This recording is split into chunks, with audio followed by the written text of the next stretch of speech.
Yes, ladies and gentlemen, what's going on? What's going on, everybody here at the Sports Hit List?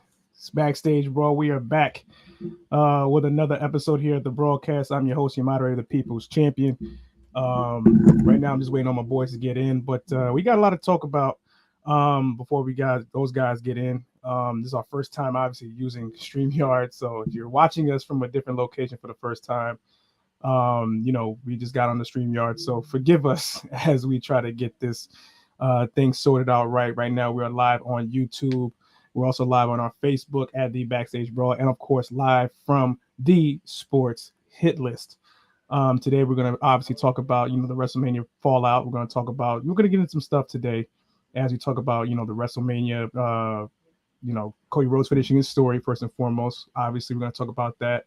We're going to get into, of course, what happened last night on SmackDown with Tama Tonga debuting on SmackDown. So we're going to get into a lot of stuff right now. Just waiting on a few guys here. Ty, can you hear me? Can you hear me? I can hear you. Can you hear me? Yeah, I can hear you. All right, we got Kid Ty. We got Kid Ty here. So, forgive us. We just working out the kinks here on StreamYard. So, But before anything, of course, we're going to introduce ourselves. So those who are not familiar for us from where we're streaming out today, we are the people. We are the Backstage Brawl. I am the People's Champion. This is our fantasy booking extraordinaire, Kid Ty. And before we get into our WrestleMania Fallout show and forecasting the draft, we usually do a vibe check of the room. So, Kid Ty, how are you feeling today? God, I hate this question. I'm doing all right today. I feel refreshed. I feel clean. It? Yeah, man. You can't be musty out here. Word to I'm forgetting her name, but yes, Santino's daughter. Ariana Grace. Absolutely. Oh my God, Ariana love Grace. her. Love her. She's amazing. I am doing all right. This week has been a pretty interesting one in terms of just everything. Kind of mentally drained, but there was a lot of wrestling in the past week or so, both counting WWE and not counting WWE. So it's a lot of stuff to try and keep up with, since this is one of the things we're the most passionate about. Okay. I'm pretty happy with certain things. There's a lot of interesting prospects coming out of the weekend. I know we're going to talk about some of the main ones, but some side ones. Nick Khan was at Bloodsport over the weekend.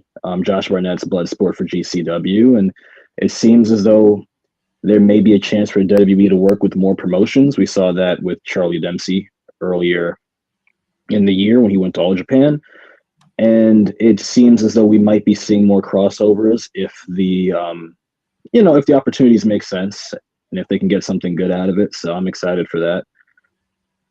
As far as everything else goes, pretty good.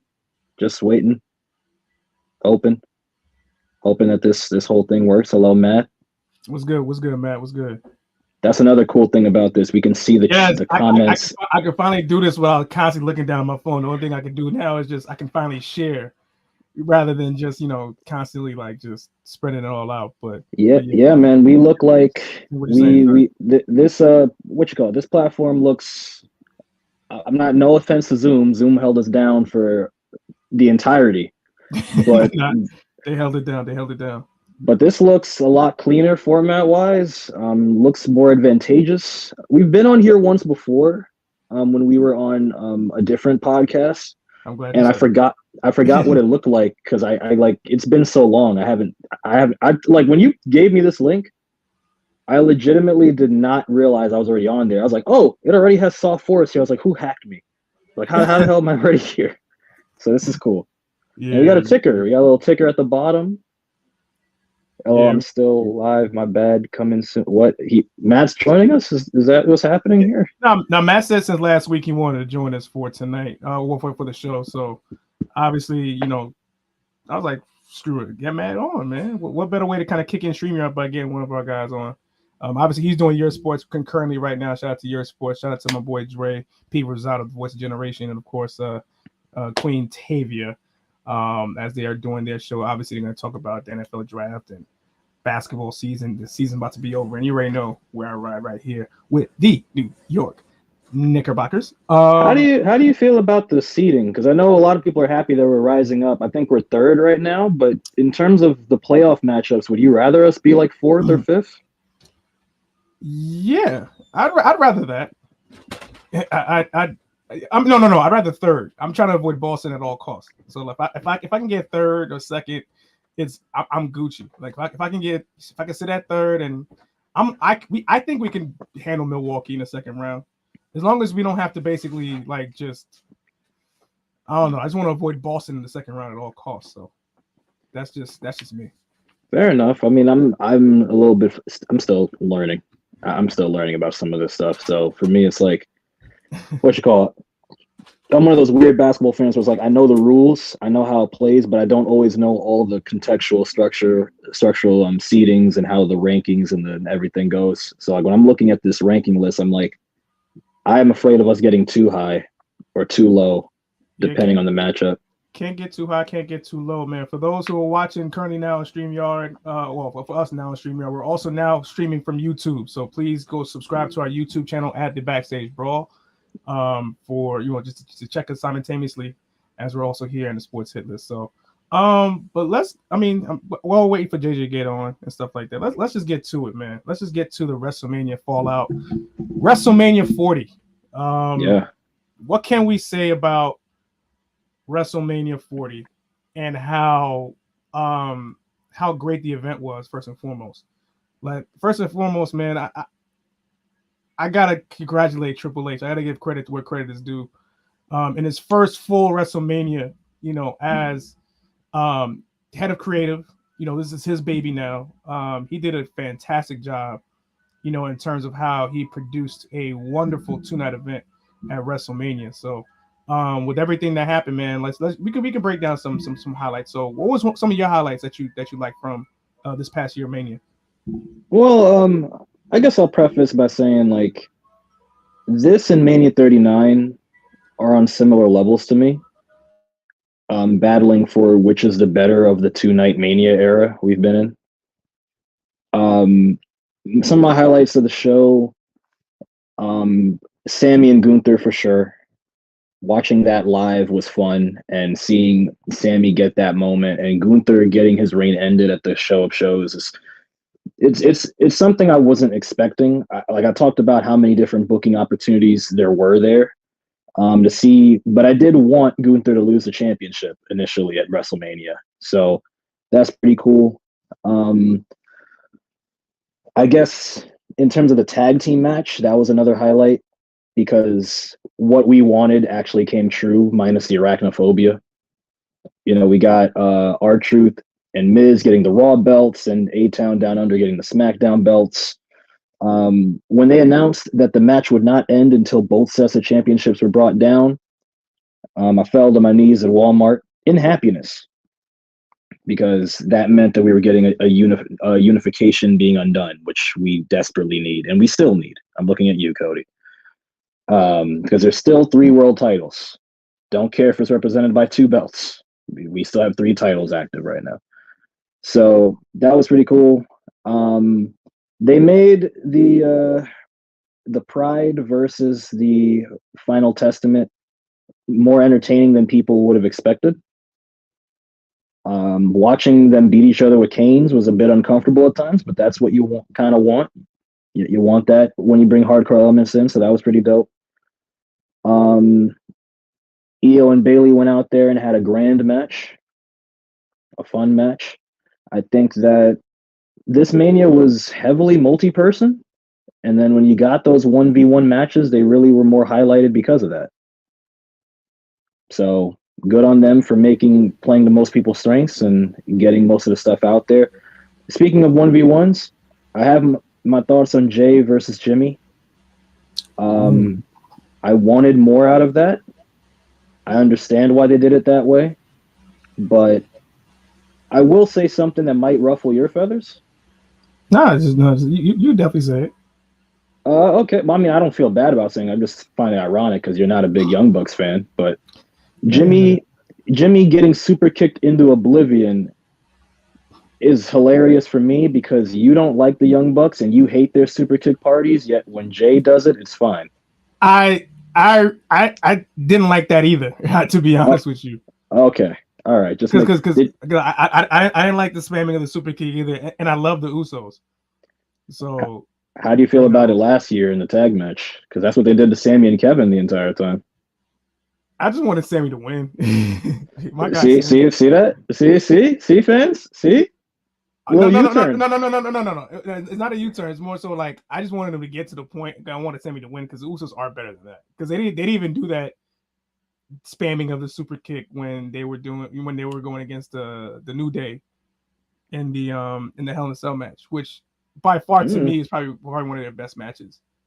Oh no, it definitely is. I wonder though if we went back in the footage, would you be correct on that one? Because I don't remember it per se, but it's not to say it didn't happen. But yeah, I wasn't the biggest fan of the Jay and Jimmy match because of some of that, and admittedly in the main event as well. I know the main event was the big thing from the event, of course.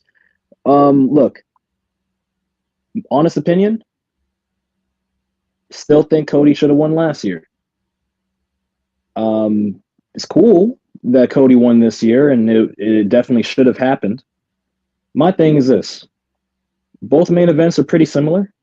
Both of the main events were overbooked, and both of the main events had crazy run-ins. I think this year's main event had more surprise run-ins than last year.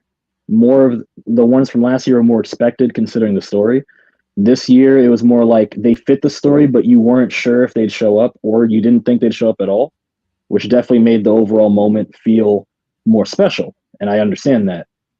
The thing that bothered me was the stuff that led to those final moments. Like, I understand that certain false finishes were there and they were fine in certain places, but like, I was telling Jay this before, who just appeared and disappeared.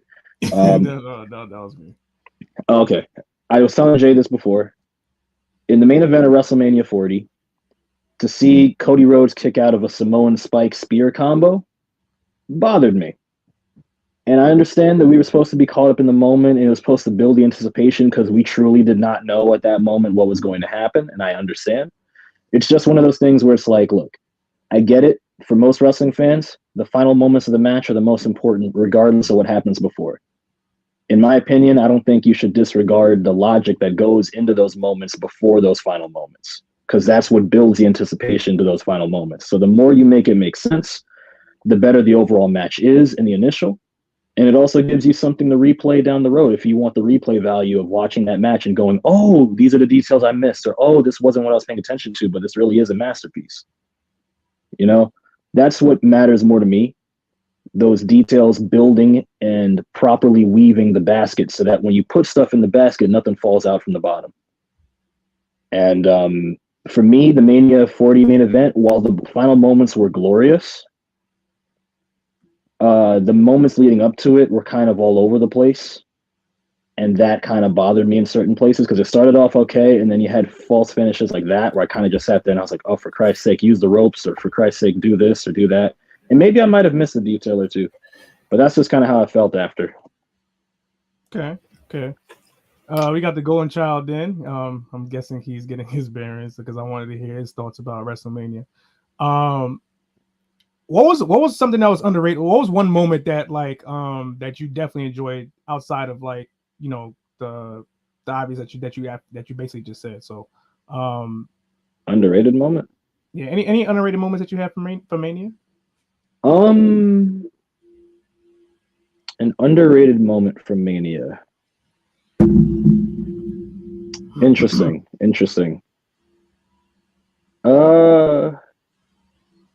I think one of my favorite moments from Mania was the double crossbody from Rey and Andrade, where Andrade had Rey on his shoulders.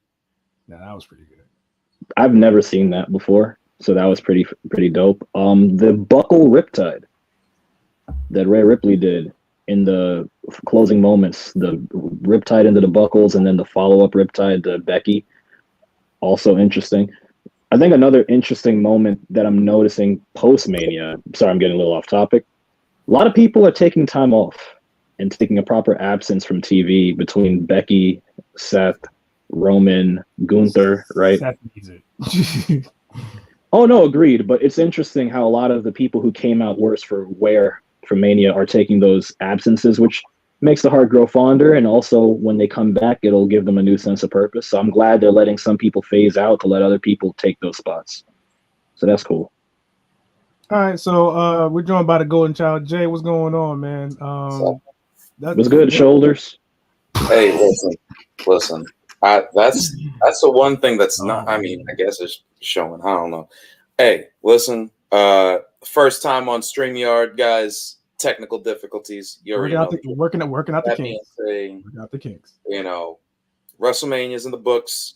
We had the week. What's going on, y'all? What's popping? We talked WrestleMania stuff. Huh? You know, we basically just getting into the fallout in terms of the highlights. Okay, let's talk about it then. All right. Well, yeah. So basically, Tyler was talking about some of his highlight moments in terms of Gunther losing, and of course his thoughts about the Jay versus Jimmy match. We talked about that.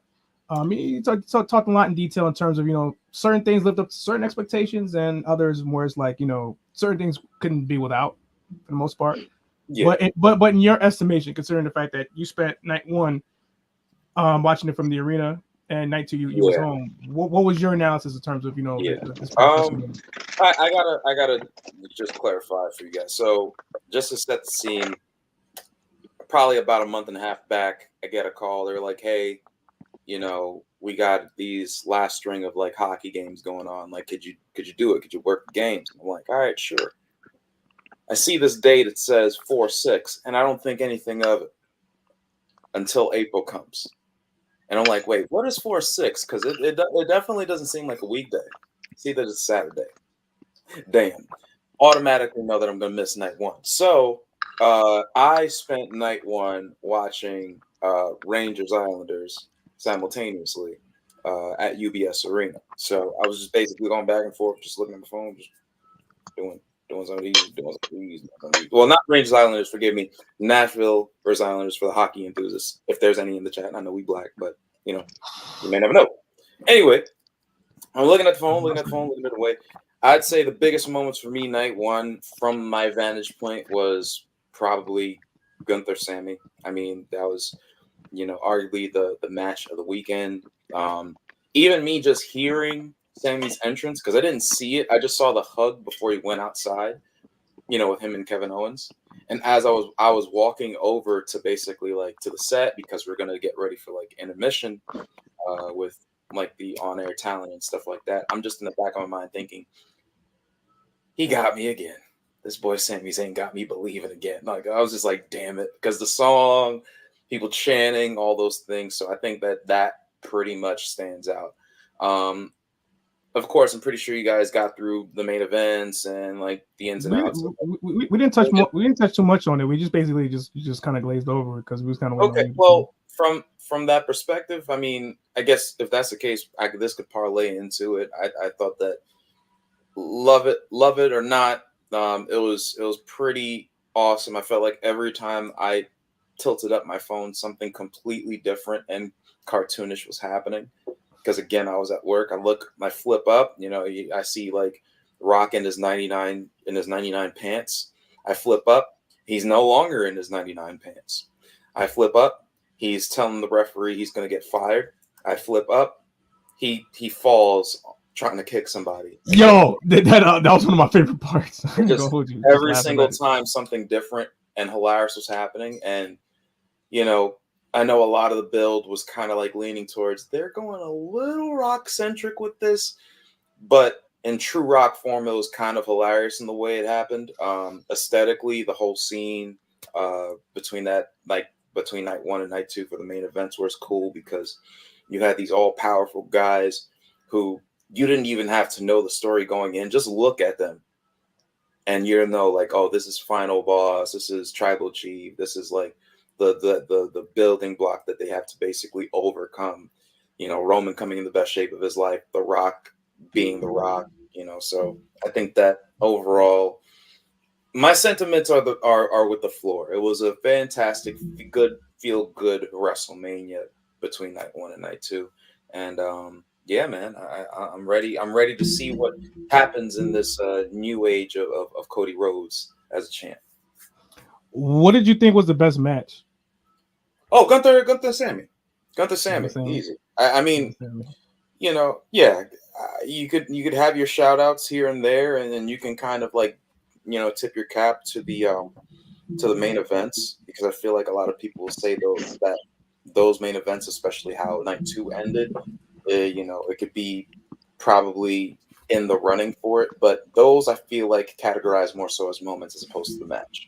Similar to what you think of the Attitude Era. You don't really look at Mania 15 or Mania 16, which was arguably the best year of professional wrestling. You don't look at those matches for the matches. You look at it for the moments. So I think that as it pertains to match, it's moment, of course, is both nights of main events.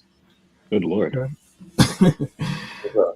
I mean, I agree. I just feel like this was a really good Mania in terms of those moments. It was more moments than you remember the matches, and I think that's kind of part of what the magic that they try to capture, at least in terms of how the nights were stacked. Because I feel like night 1 was more so for one thing, and night 2 was more so for, you know, the major impact for moments and stuff like that. And Seth, which has been getting his flowers, like Todd said, this entire week for him just being the shield for Cody, and knowing that in a lot of ways that story still has a lot of life left in it, if not any. So it definitely showcased a lot in terms of what can happen in the near future, what can happen down the line, and it sets up a lot for WWE going forward in this new era for the most part. So that is one thing for sure that I'm definitely excited to see. I'm definitely excited to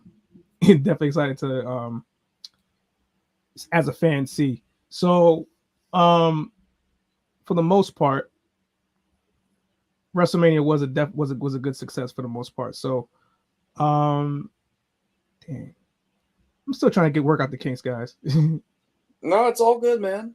Yeah, I'm learning StreamYard. Usually with Zoom, it was easy just to transition to something else, but we're here. For the most part, listen, we're here like Uvu. It's all good. It's all good. Just switch up the. We're here like Uvu. We're back at it's 2011. You know what I mean? Those were the days. Those were the days. Last night, let's get to it. Last night, Tama Tonga showed up as everyone thought this was the end of the bloodline. Turns out it's not. Last night he debuted on SmackDown, whooping Jimmy Uso once again, who has to be the sacrificial lamb of this iteration of the bloodline. What's your thoughts on that? So Lord, I could see the ring of sound around Samurai Jack's face here. This is crazy. What do you call it? So first things first, Solo making executive decisions. Yes. We've been having him as a silent killer for a minute. Now him speaking up a little bit more, flexing a little bit more. You see the mannerisms, you see the smirks and the confidence building on his face. That stuff was cool to see from a development standpoint. Paul Heyman not being, Paul Heyman being not even just skeptical, just being concerned at what's going on and saying this isn't what Roman wants, and having that is adding to the terrifying nature of Solo taking charge. Love that. Tama Tonga. Yes, I agree with Twitter. The Bloodline starter pack is a black hoodie. I definitely agree with that. Tama Tonga appearing. Very cool. We heard that he had signed some time ago, and there were definitely a lot of different speculations for it. Tama Tonga joining the Bloodline was not what I was expecting. For people who don't know, Tama Tonga is Tongan. He is the biological nephew and adopted son of Haku. So he is the son of Haku. And Haku is recognized as, at baseline, an ally of that family. Mm-hmm. If you don't want to accept him as a full-on member of that family, because I know that family also includes the Snookas And, you can make the whole debate about if The Rock is even related to them and all that other crap. But he's part of it. And it's crazy to see Tama Tonga in a WWE ring. It's even crazier to see how ridiculously shredded he is now compared to the last time I saw him. Yep. And he looks like a killer, more so than I've seen in a while. I never thought I would see him in a WWE ring. Never thought I'd see him next to Solo, of all people, which is like, you do not want to walk near those two in any daylight or night. This is a nasty duo. And that's not even taking into consideration the fact that, like, Tama Tonga's former stablemates in the OC and AJ Styles are also on SmackDown. So I can only imagine at some point they're going to have an interaction. Kind of reminds me of when they were trying to get AJ into the Judgment Day and they kept mentioning the Bullet Club, and you realize the Balor we have in front of us is not Prince Devitt Bullet Club Balor. This is Judgment Day Balor, and you have to respect it now. He's moved on. In a similar way, Tama Tonga is with his family, and he does not necessarily need his gun bang gang and all that. So it's like, it'll be interesting to see those interactions if they come up. I know a lot of people are also speculating on Jacob Fatu at some point joining and us having a 3v3, or possibly a 4v4 if The Rock is still, the one pulling the strings behind this one. I don't know who that fourth person is going to be on the other side. Maybe it's Sami Uso again. Maybe it's Cody Rhodes. Roman and Cody teaming would be an interesting idea. But that would be interesting. But in the initial, I'm getting a little too ahead of myself. In the initial, it's pretty interesting. And I promise you, when I was watching this and I saw Tama Tonga, my face was literally my profile photo right here. That is literally how I looked. I could not believe, because I was like, we joke about it. They have so many family members. But Tama Tonga showing up last night really made me go, damn, they got a lot of damn family members. I couldn't even make out who that was at first. Like, until the damn hood went down, I was like, did Solo clone himself? Because I'm used to you doing this gimmick. Now him? Like it made me want to get a black hoodie, man. Or another one, I should say. Kazim put it best on Twitter. Fast and Furious or Bloodline Tokyo Drift is going to be crazy. He said Bloodline Tokyo Drift. And I was at work and I was scrolling through like the work feed, and of course we follow all our guys, and this is Kazim, and I was just like, yeah, this is accurate. This is too accurate to the thing. This is Tokyo Drift. And then I wanted to ask, if this is Tokyo Drift, who's Han? Who's Han in this? Like, is it Sammy? Like Ty mentioned, is it going to be a Jay? Is it going to be somebody? Is it somebody absent of family but who is affiliated with family that appears later on and becomes a main character in the later movies? Like, do I need to, like, who's going to be Han? But that's very random. I digress. It was amazing. It was a dope moment. I feel like everyone just kind of like looks at it and says, all right, from this point, Solo is going to be a guy who's going to be on his own now, a person who's speaking for himself now. We're going to get more street chant and less.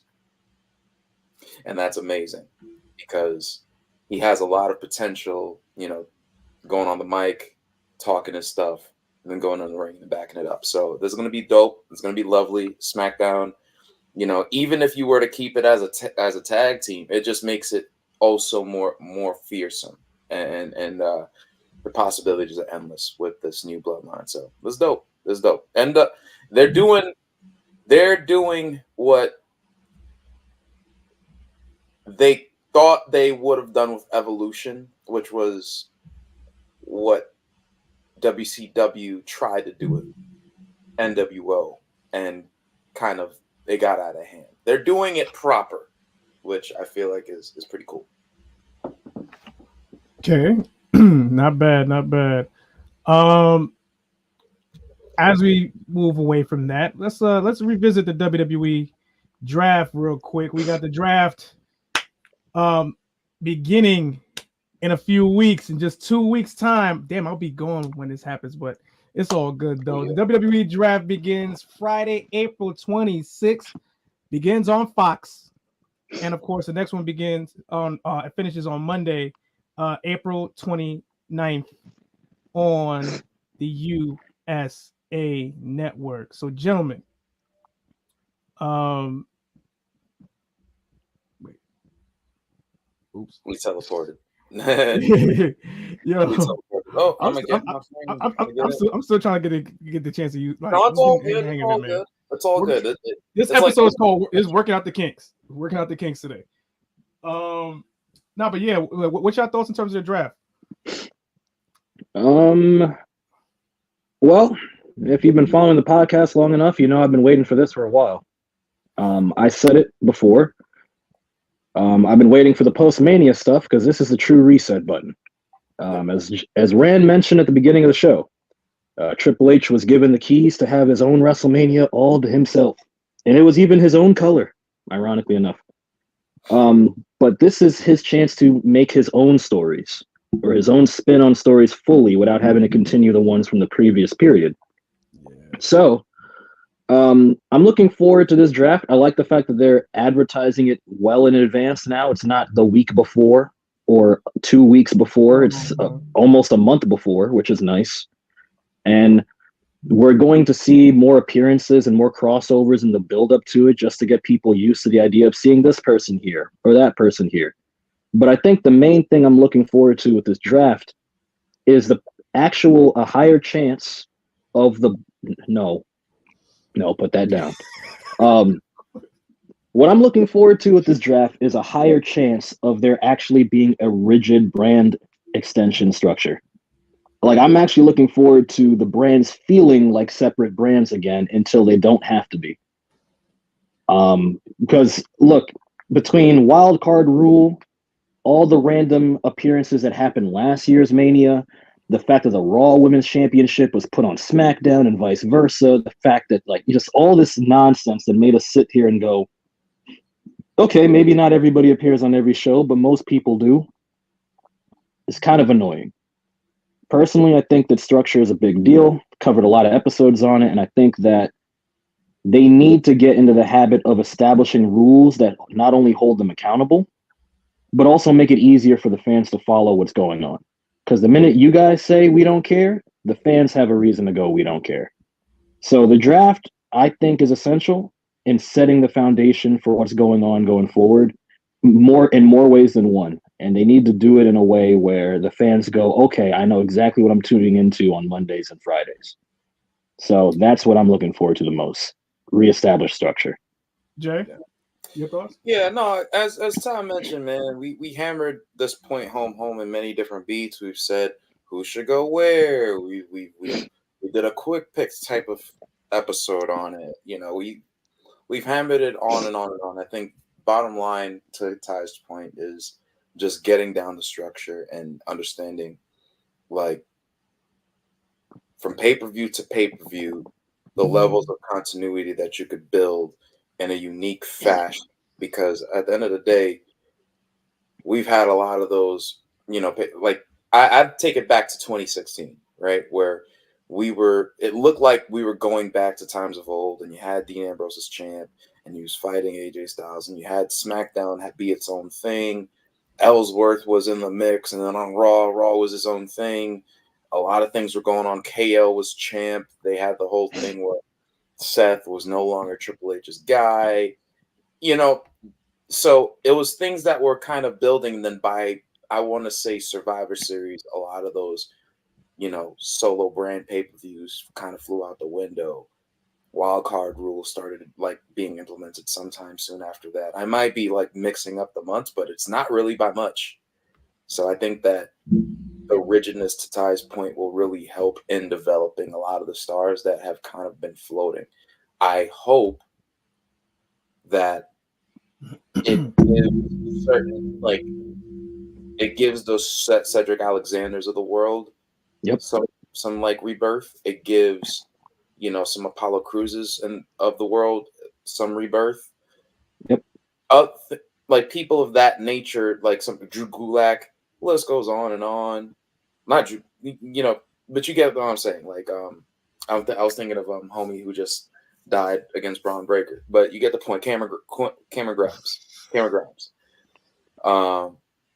Like those people, some rebuilding, because I think at a certain point, yes, you can like JBL it, where he's been a middling around the card for like 6 to 8 years on the main roster, and then just becomes this guy, right? This established guy.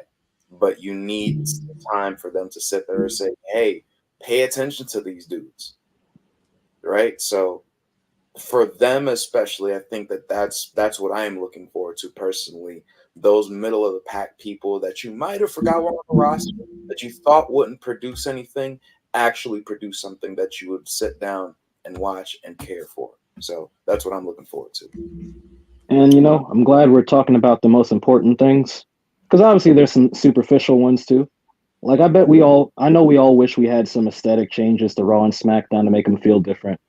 I know there are people who wish we'd have the different stages back, or the different colored ropes, or just just those aesthetic changes and whatnot. But at the end of the day, even if we don't like some of those presentation elements, and good news, it seems as though they're getting rid of some of those CGI graphics. So I don't have to see Roman Reigns bust a nut into the crowd anymore. Oh, thank God. Oh, Jesus. They just made a new one though. Yeah. My God. It probably will only be for pay-per-views. Off center. He's not like in the middle anymore. He's off center, and it's just like no more babies via Roman. No more babies. I'm sorry, all the people that are in love with Roman. No more Jason Momoas from Wish being born. Thank you. But that being said, we would love to see those superficial things come back. So don't feel like we're ignoring it. Also, hello, Vaughn. Oh, he teleported out there. Damn. As soon as he says something, he just like, I ain't do it. It's a work in progress. It is a work in progress. It seemed like Thanos just snapped off. Oh, there you go. I pressed one button and it clicked me out. That was awesome. Yeah. My God. Point is, we would love to have a lot of these other changes too. We were very spoiled in the era we grew up in with the licensed music, and Def Rebel's not seeing Jesus, by the way. Hell no. I saw what they did to Braun Breaker's theme last night. I also saw they brought back Tiffany, so I guess that evens out. I think maybe. I don't know. In the words of Ted, they got him.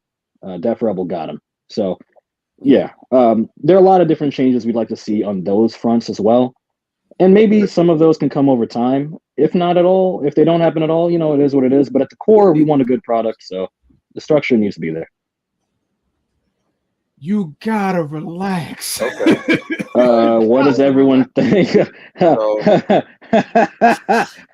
gotta relax, Vaughn. You have to relax. So how do we feel about Damian Priest being the world champion? First of all, good question, but you need to rephrase that. First of all, I called it. He called it. By verbatim. Yeah, I was happy. I'm happy how they did it. I'm satisfied. I think that him also getting a new theme song on Raw was cool. So it looks like they're gonna start to establish him being more individual, which is great. It's not like there are a lot of people who've earned their spots to the top. Damian Priest has been doing a lot of side quests to get here that have shown that he should be in the main line for this stuff. Him as world champion, it doesn't have to be a definitive title reign. Let's get that out the way. He doesn't have to be the be-all, end-all off the first go. But I do want him to leave a good impression on the audience so that people will clamor for him to do this again or get used to him doing it more and more in the future. So I'm happy for him. Love the red suit, by the way. I think he's in the wrong. That was a nice touch. Yeah, that was a nice suit. I think he was in the wrong faction with that suit. But I like the red suit, and I want to see him do more. He's got the most beautiful belt. Make it feel like the most important. Yeah. I think, to echo the sentiments, I've been on record to say, like, they've got this dude doing side quests to a point of which I'm not sure if it's time for him. I'll sit there and say, I'm happy for him. I feel like it's a cool thing that they would give him the run with the strap. My only thing is, I don't want for him to have storylines dependent upon the Judgment Day anymore. It's time for him to basically have that, to Ty's point, the individualization of his character, because at this point in time, a lot of this stuff is working towards Judgment Day and what Ray is doing and what, you know, like how JD and R-Truth and all those people think. Now, if they pivoted a little bit towards like just back to the R-Truth dynamic, and it's just, you know, R-Truth and Damian similar to like Batista dealing with all the wackos from SmackDown when he first came over, cool, right? Because that in and of itself will exploit the personality that Damian Priest has. Side note, that suit gave me flashbacks to his character in NXT. Oh yeah, man. And he had his character in NXT. I feel like a lot of these issues wouldn't be as apparent. Because yes, you could still be laid back, and yes, you could still be chill, and yes, you could be like all rise, but you could still have the thing of just like, I mean, listen, y'all do you, but I'm still doing me. And I think that's time for Priest to say, I'm doing me, not as a group, not worrying about what everybody else is doing, because his character right now is in spite of everybody else. Which for Drew, it's blatantly obvious that that's also his character, but he makes it obvious. Right, so it works for him, but Priest, you have to kind of seep it out through that. So yeah, Vaughn, listen, this eyeliner nonsense. Come on, man, let the boy rock, man. Taker was wearing on top of that, you want don't do that, man. Vaughn, come on, man. See, I ain't gonna hold you. This is how Drew feels right now. This is exactly how. What Drew have feels. I started? Oh my god! No, listen, hey, that's how Drew is feeling. You know, all Drew had to do was turn the opposite direction after he kissed his wife and walk up the ring. He needed to go. He needed to shake a jump and see a punch face. No. Listen, Ty, I'll take it from here. Drew, you know why Drew's character is perfect and why we love it? It's because he is us. Not me, not you, nothing, but just us as a collective. He is the personification of justified pettiness. Yes. That is what he is. It's literally I understand why you're doing it, but you shouldn't. But I don't hate you for doing it. That's what it is. So I can't be, that's how I said, I can't hate on him for it, because it's like, at the end of the day, how many times we take sneak this? If I mention again, we go through this all the time. Roll call. If I say Hulk Hogan, will you think immediately, right? You ready to sneak diss him? It's off the tip of your tongue. That's Drew McIntyre right now. So I can't sit there and go one of like all he had to do was follow the train, CJ. Nah, he wanted to stun on people. I know he wanted to stun on people because I know you want to stun on people. I know E want to stun on people. I know half the Brawl chat in our Facebook chain want to stun on people. That is Drew McIntyre.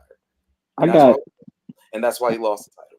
So I got 2 points before we transition. One, the only thing that would have made that moment even more iconic is if Drew did what I wanted. The one thing I booked in that scenario that didn't happen.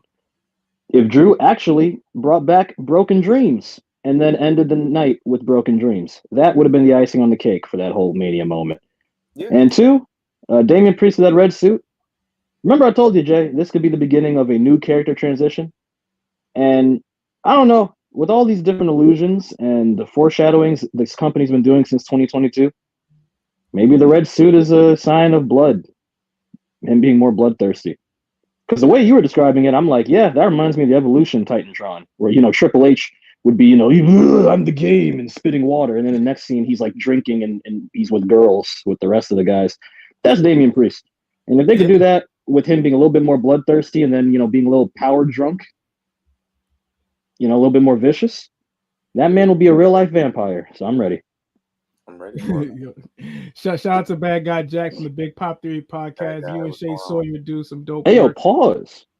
The way you wrote that is pause. I know what you I know what you mean, but oh my god. But in all seriousness, I'm happy that Shay's letting Jack speak uninterrupted now.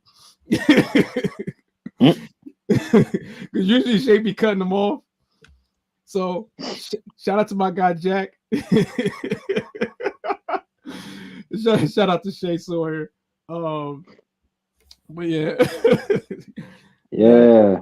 Our next topic is how do we, speaking of champions, because we talked about Priest, how do we book this guy as WWE champion? Oh, I know. I'm right there. Hold up. Wait a minute.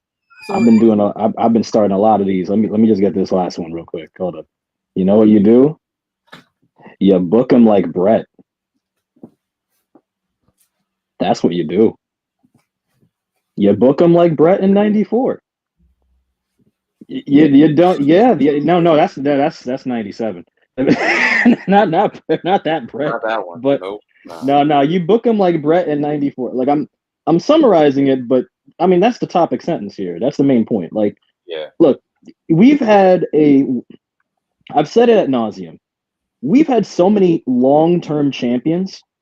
We don't even know what it's like to have regular title defenses in general, let alone title defenses where you feel like the belt can actually be dropped, right?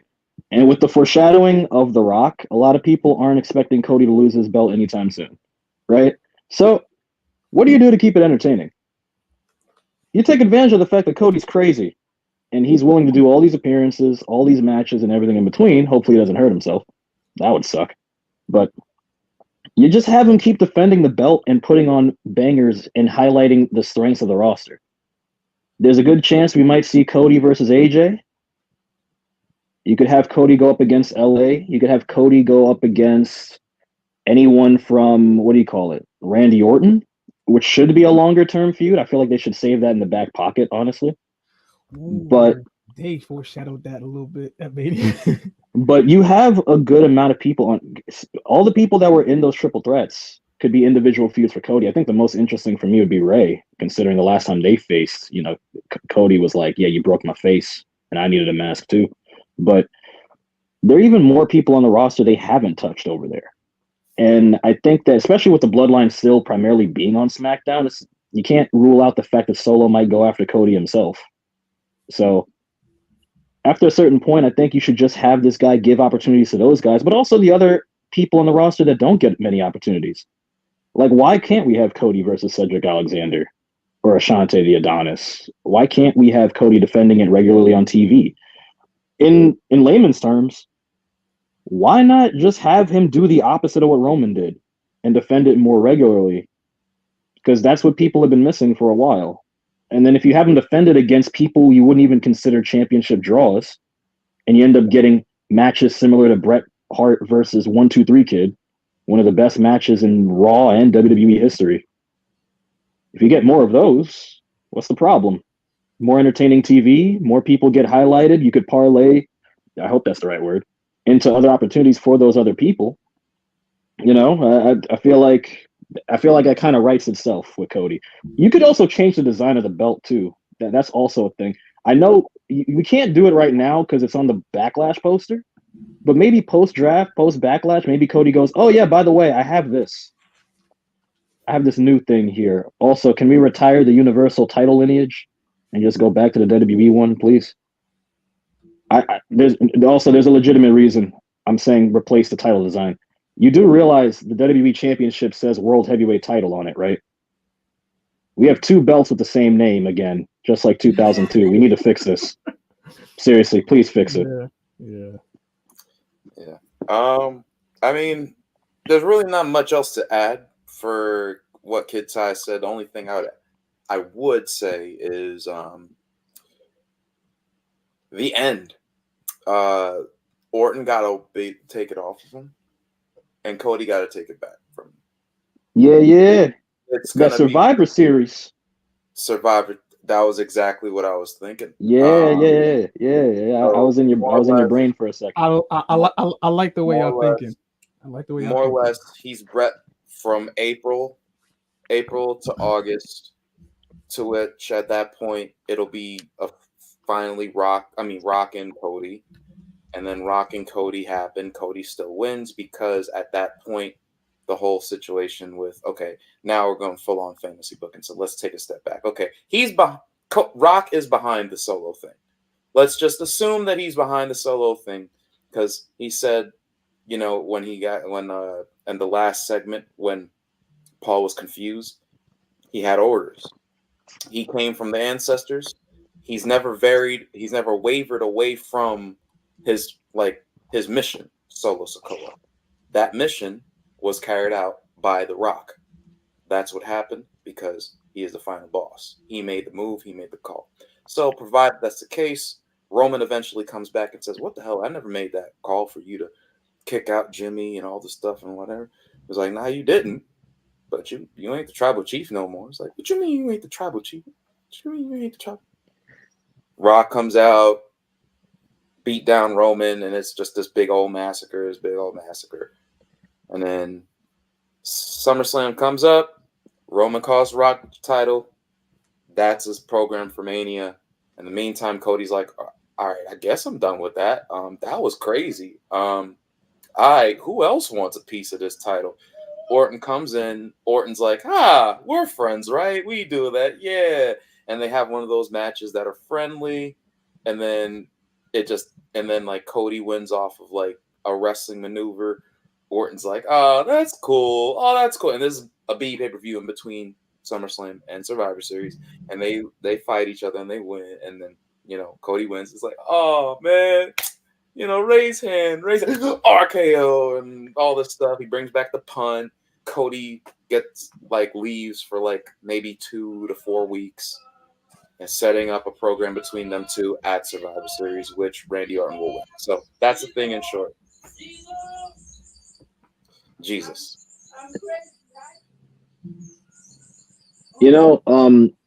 To transition a little bit, because I got your back, man. 2 things.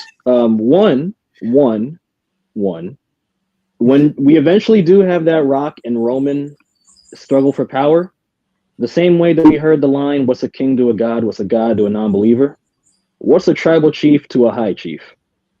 Yep. Need that. 2, when Cody and Randy, if we do get that, right? I want the most creative RKO capture we could think of at this point. I want Cody to go for the Cody cutter. And as he's leaning for the cutter, I want Orton to jump and catch him into a flying neck breaker with his RKO. I need that, and I need them to double down, and they're both down. The crowd goes, what the fuck just happened? I need that. Because if you catch a Cody cutter into an RKO and you're both on the ground selling it, or reacting to it, rather, I promise you right now, I'm going to be that meme with the Wolverine, with the wolf ripping the shirt off. I'm going to be like, yes. That's how you psychology. All right. So those are my 2 things on that one. I think what you said was beautiful. People's champ. How do you feel, man? How do you feel about booking this champion to be a champion? I mean, considering the fact that we got the draft coming around, there's so many ways to basically skin this rivalry, especially with Cody. These are early projections. No. With the early projections, man, I'm off top. I'm already thinking obviously, he's probably going to face either LA Knight or AJ Styles with his first defense, which is going to be good. Going into Backlash, it's going to be pretty interesting to see who's his opponent for that. And then moving forward, because obviously SummerSlam is looking likely between him and Rock, because Rock wraps up his film in late June, and SummerSlam is in late July. I think right before JJ's birthday. So, it's pretty much lined up in terms of where Cody's at least up until SummerSlam. But you still have a rose gallery of people he can face, assuming he holds the title that long. Because now, not trying to get too far ahead, but off top already, you got AJ, Bobby, LA Knight. You got, and then of course, if he wants to do the Raw thing and then basically go and face off, whomever who's on a Raw side, it's crazy because it's like it's so many possibilities for Cody in terms of especially how to book this feud. I'm happy that this is the clean slate that Trips can use in terms of how he can creatively book. It's good that you also mentioned the draft because these are early predictions, not knowing what the rosters are, by the way. But also, NXT champions apparently can move because we've already seen NXT champions be on these shows. So I guess they're keeping with that. You could very well see Cody versus Ilya. Mm-hmm. You could very well see like Cody Rhodes go up against, oh god, Cody versus Obafemi would cause a lot of that would be hilarious. I'm not gonna lie. I'm sorry, Cody got to lose at that point, brother. No, but on a serious note, there are other people coming up too that can add more diversity to all these title reigns. Damian Priest can get a whole new section of people to face because Raw definitely needs some love there, especially in the absence of some of these guys being gone. But we also got your boy Sheamus coming back. Sheamus, I believe he's going to Raw from what I remember seeing. I don't know, but I always like seeing me some Sheamus, and we definitely need. Oh God, if he's going to Raw, he's going to try to get that Intercontinental title, isn't he? Oh, Sammy's screwed. Oh, Sammy's screwed. Oh God. Oh, I need that match in my life. I need it now. And speaking of Sami Zayn, we got something coming up on Monday. Oh, let me tell you something right now. Let me tell you something right now. Black Snow is gonna be present for this one right here. Respect. I ain't got no good reason to be in Canada for nothing else but this right here. So I pose a question. To the guys, to you boys. Could this be the feud of the summer? Potentially, with everything that we know now, at least for now, post WrestleMania, and assuming the fact that they continue this story. I ain't gonna lie. People's Champ, I love you. This is the worst question you could ever ask. Clearly, this could be the feud of the summer. Who's gonna say no to this? Chat, who will say no to this? Who the hell will say no to this? Oh my God. Who? Yeah, no. Annoying parent. She's accurate. Who will say no to this? This could honestly be a revisiting of Christian and Orton, but for the Intercontinental title. And I'm going to be honest with you, kind of need that. Because like I told you before, same verse as the first. A lot of long-term champions. We need to see some juice. We need to see these belts feel revigorated from competition again, as opposed to dominance. This right here, that juice, man. Look at this. Let me put it to you this way, ladies and gentlemen. Think of all of the crazy technical, dramatic, in-ring moments you could see from here, right? You see this image on your screen? You see this? All right, now go back to us. All of the things you thought are the baseline of what they're thinking. They could come up with stuff you didn't even think of yet. Imagine. Haluva kick miss. Gable gets the waist lock. O'Connor rolls backwards. Chaos Theory. Chaos Theory on the outside. Remember that from Doug Williams and AJ Styles for the X Division title? If you haven't, there's a match of the week for you right there. You see, that's just two things. And that's not even a 14th of their ability. This right here, there's a lot to be working with right here. Put it back on the screen real quick. Put it back on the screen.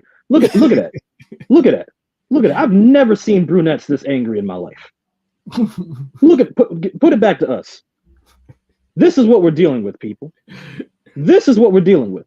And that's if with time, you're not going to be able to tell the difference between a pay-per-view match and a TV match. Put them back on the screen. That is what's going to be carrying Raw right there for a little bit. That. And it's about damn time. Everybody getting blessed. Everybody. Now get them off the screen. Hold on. Working out the kinks, ladies and gentlemen. He broke it. He broke it. We gonna get our timing down. There we are. Yeah. I know you miss shoulders and Samurai Jack out here. There we go. Look at that. Look at that right there. Oh, okay. So it kind of bleeds into another question I'm going to ask, which coincides with the former Intercontinental Champion. What's next for Gunther? Oh, this spelling is atrocious. Oh my God, this is phonetic. What is this? This is how you read it in the book. The world the textbook. man. Come on, man. Gunther? Oh my God, this sounds like the name of the people that get beat up in the Power Ranger shows. This is like the putty's name in German. What is this? Yeah. That's gross. Ew. What the? I'll get my face is actually my photo for this one. That is disgusting. No, what the? Oh, don't change it now. No, put it back. Put the goon back into. Put the goon back. But he ain't a champ no more. So he pulled a big E just now. He was this like, man lost his name with the title. Randy, what are you doing? What are you doing? He thought he went to TNA. That's what happened. Oh man. God, what's next? I mean, the world champ division. What's next for Gunther? You know what's funny? With Sheamus coming back, I feel like Gunther quickly though. No, I mean we saw on Monday Night Raw how the rest of Imperium were not big fans of Sammy having this belt, so there's still some animosity there unless they're acting on their own. So, I don't know exactly, but I'll pitch a scenario since apparently it's my job. I'm going to petition to not be the booking extraordinaire anymore. I'm just going to petition to be the accidental meme maker because I feel like I've done enough damage to the internet at this point. Here's my pitch. Have Gunther try and say that he's refocused. He made a mistake, just like Roman, because it was kind of similar how those matches ended, to be honest. Because they both messed up and cost themselves the belt. So have Gunther come out and be like, all right, I screwed up. I know I screwed up. I'm not above saying that. I allowed myself to lose, which means that no one can still beat me when I'm focused. It's a shameful thing. Lobster. Just have Sheamus come out and be like, all right, look. I know what you're trying to do. You're going to try to go back to after that Intercontinental title. I still want it. And if you're in my way, we're going to have a problem. Basically, the ultimate distraction Gunther could have is Sheamus. Because Sheamus is the only person that has given Gunther legitimate trouble for this outside of Gable. So, you have Sheamus come back strong by knocking off Gunther, and Gunther goes into a deeper hole of like, what do I do? That's my immediate pitch. Have Gunther come back and go, I want this belt. I'm going to take it back because you didn't really beat me for it, Sammy. I beat me. And then Sheamus goes, well, I know I can beat you. And I still want that belt. I don't care if you're holding it or him. I need it.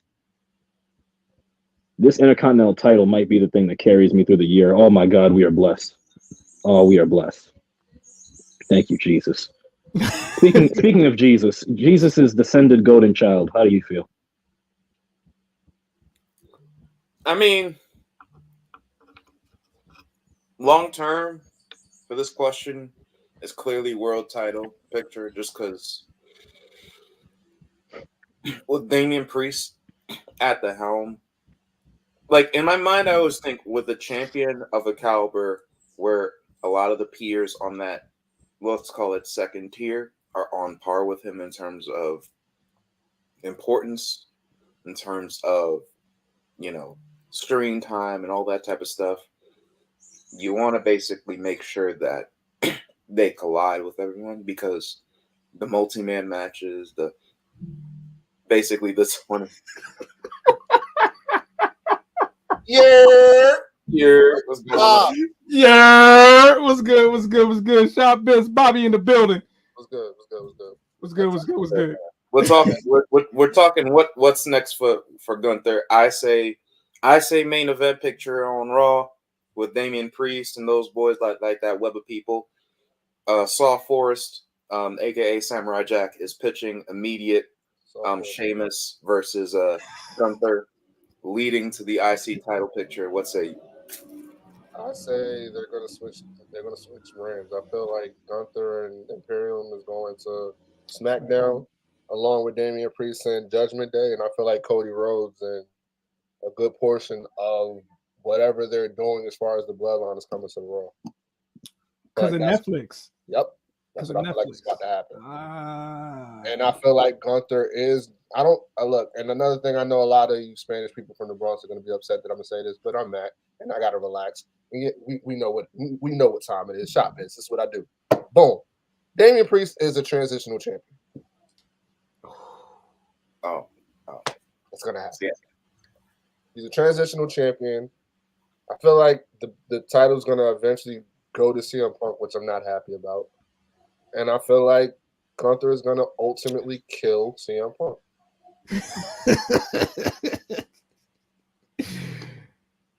I gotta relax. No, tracks. It That's tracks. actually an interesting thought. That's right. Not the killing part, but on the list. PG-13. PG-13. Nah, does Punk returning? Oh, God. Does Punk? What's the earliest Punk can return? Like June. Yeah, SummerSlam pretty much. So we can honestly foresee a situation where he wins it within the next by that next major pay-per-view. So like say a Survivor Series, in a hypothetical sense, And under Vince's regime, Becky Lynch won the title just coming back after pregnancy. So hey, for the Usos, I say don't go check. I mean, after Jimmy got jumped last night, he has no other choice but to go back. All right.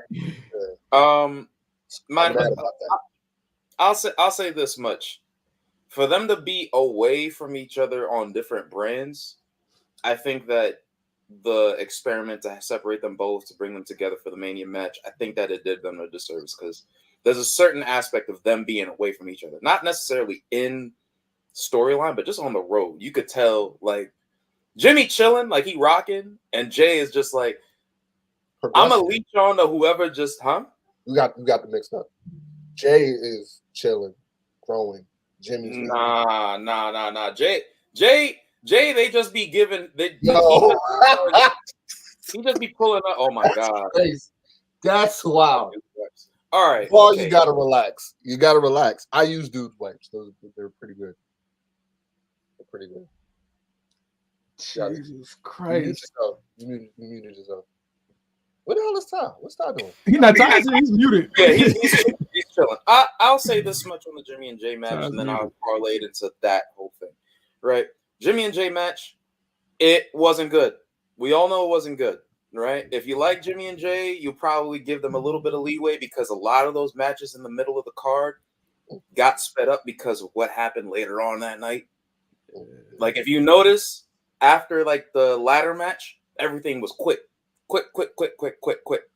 So, yes, their movesets could have been adjusted to fit a time that's, gonna have that hard cap where you can do a lot more than just a super kick and a spear. I get that. But is that why you think the bad? Huh? I think it's partly why it was bad. Can I tell you my reason why I think it was bad? Go for it. All right. Awesome. All right. So certain talents are predominantly just they have their own individual styles, right? Mm-hmm.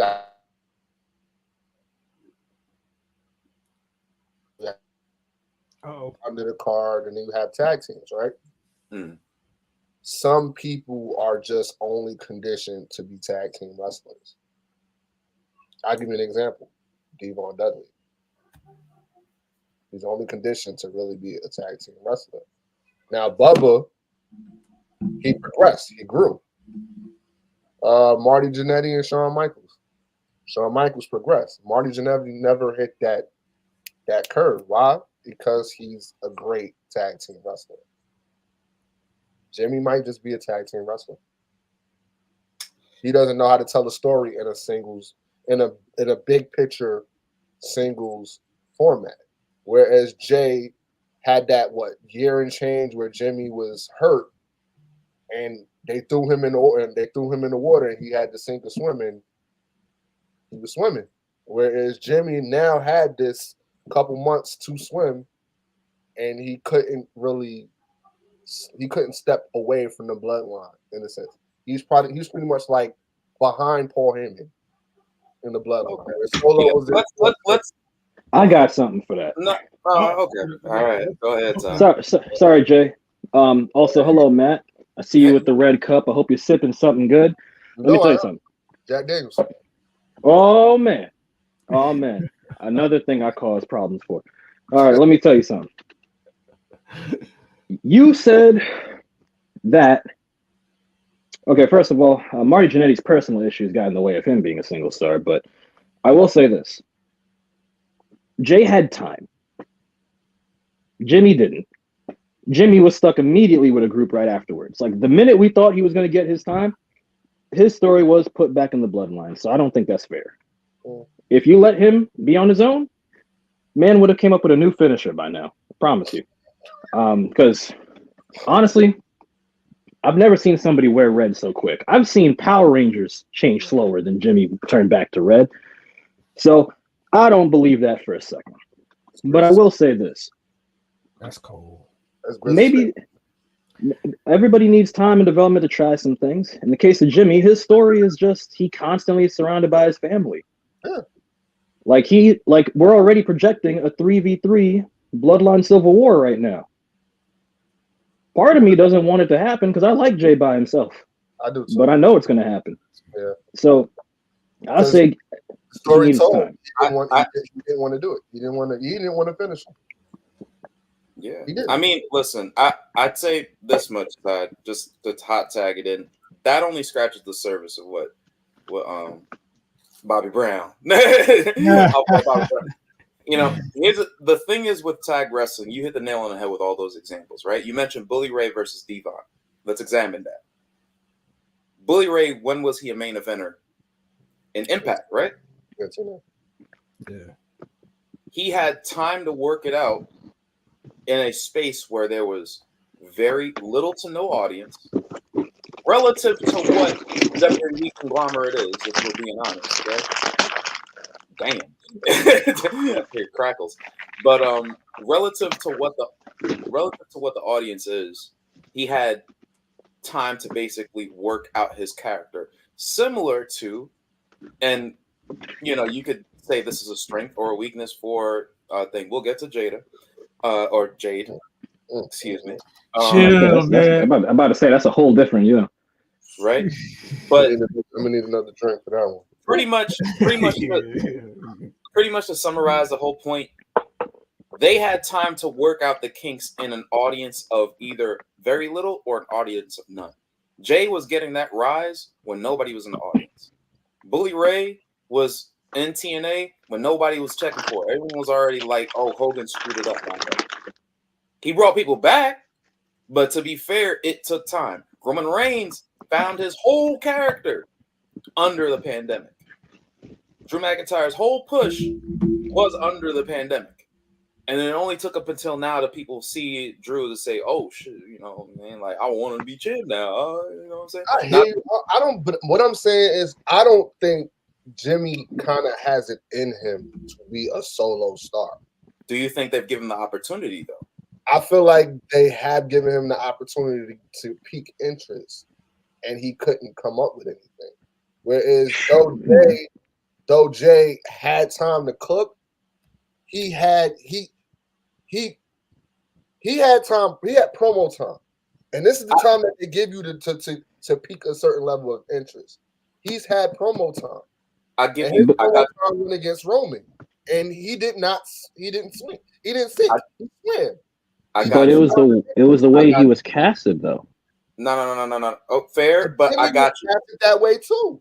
I got you with a point. Ripped in the bloodline in the beginning. Matt, you ready? You ready for this? We're all comedy fans, right?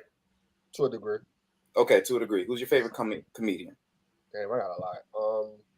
Gun to your head. Choose one. Gun to your head, yeah. Eddie Murphy. All right. So say Eddie Murphy pulled up and I was like, yo, you a comedian? Yeah, like I just, you know, I've been doing stuff with me and Charlie in the backyard and like we make our family. Okay, go to Showtime the Apollo tonight. Don't go to your sets in your local in Long Island where they grew up or wherever they Brooklyn, wherever they were in New York. Don't go there. Don't go to Queens. Don't go to this. Go to Showtime at the Apollo off rip. and see if your jokes land. That's Jimmy.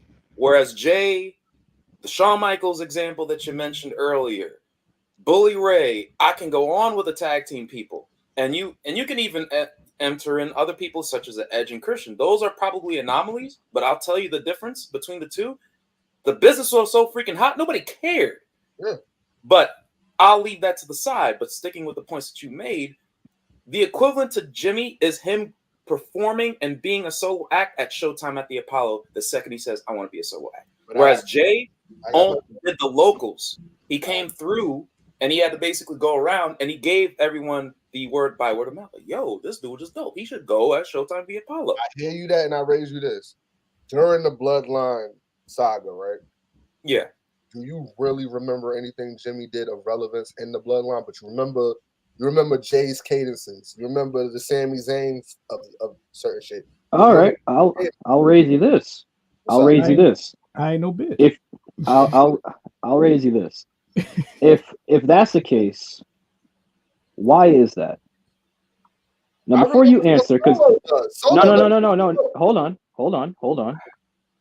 If we're gonna talk about long-term storytelling and the intricacies of booking, everybody has been cast in a specific role. Jay was cast to be the guy to rebel against Roman. Roman is the top dog. Solo is the enforcer. Jimmy is the lost soul. Jimmy's whole gimmick, if you really want to talk about it, is the person who's been trying to figure out, where do I belong in this scenario? Why you sound distorted, Tom? Oh, me? Yeah, you sound mad distorted. I do? Yeah. Oh, wait, hold up. Can you hear me? Yeah. No, we can hear you talking. That was a lot. That was crazy. Oh, you muted. All right. I guess I'll tag in before he gets it. I don't know. I'll tag. Yeah, go ahead. No, go ahead. I was telling you. Oh yeah. I mean, here's because you asked a question of like, when did Jimmy feel relevant in the Bloodline fiasco? I pretty much said the whole time with Sammy, he was relevant. Because the thing, yeah, I hear you, Ty. But if you think about the Bloodline storyline between Jay, like that subsect with Jay, Sammy, Jimmy. Jimmy was always the guy that was rocking with him. Mm-hmm. Jimmy was the guy that was basically convincing, like, yo, he ain't that bad. Jimmy was the person who the first person who brought this handshake up. So a lot of the times when you go back and like this, I know they joked about it in like backstage interviews leading up to the thing. What's up, Dre? Jay was like, yo, I did this first. Like his whole shtick became Ray. Like, I'm Ray J. Like, I did it first. Like, I did this first. I did the yeet first, all that stuff. He did all that stuff first. It just was in the background. So for you to feel how you feel, it only comes off as the storyline is just being told right.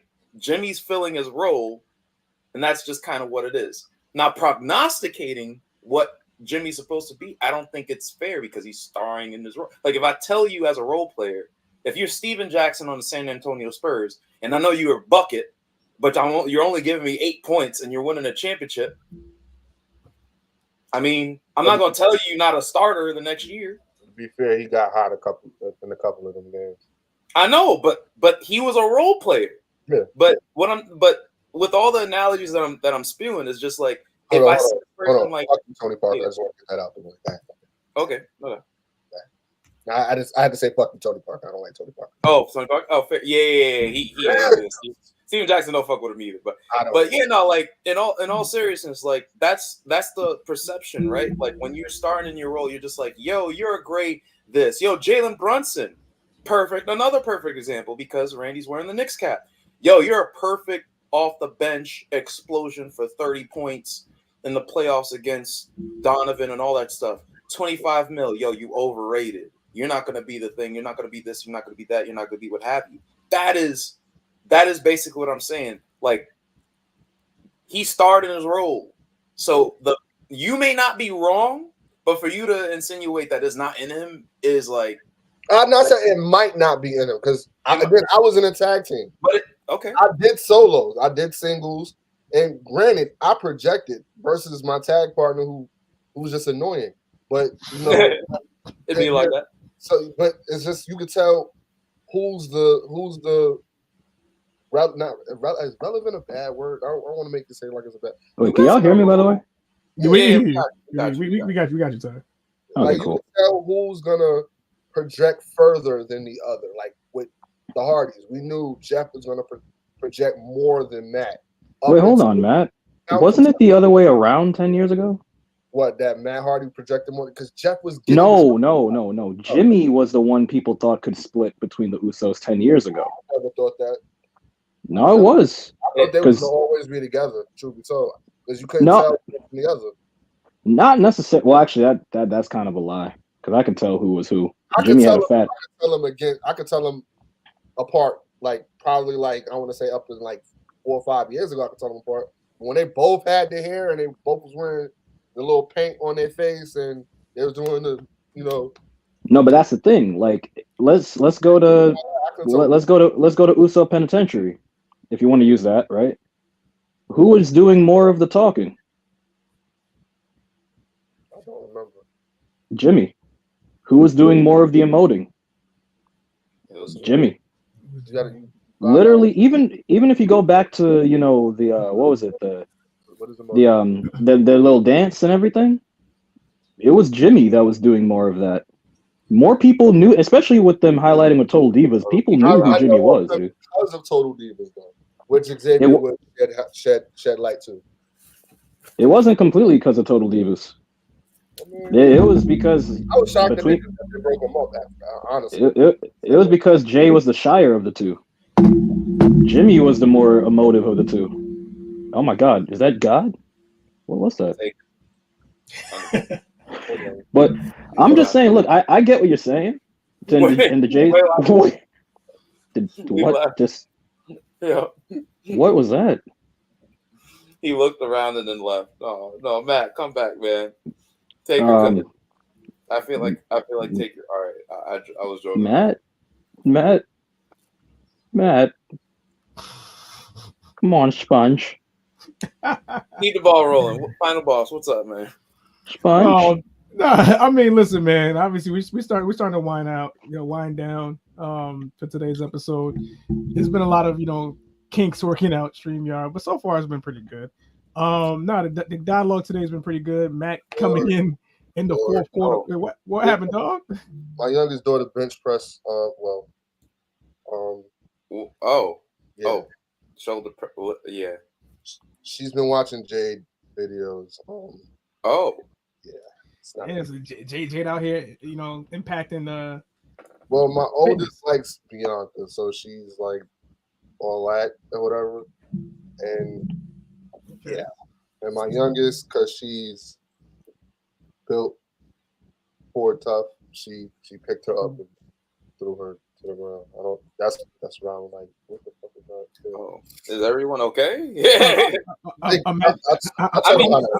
How many times have we watched those videos? Please do not try this at home. I mean, no. Listen, when we were that age, we were doing it. I'm just saying, like, we of that age where it's just like, now we got to be like, yeah, cool. All right, that was hilarious, though.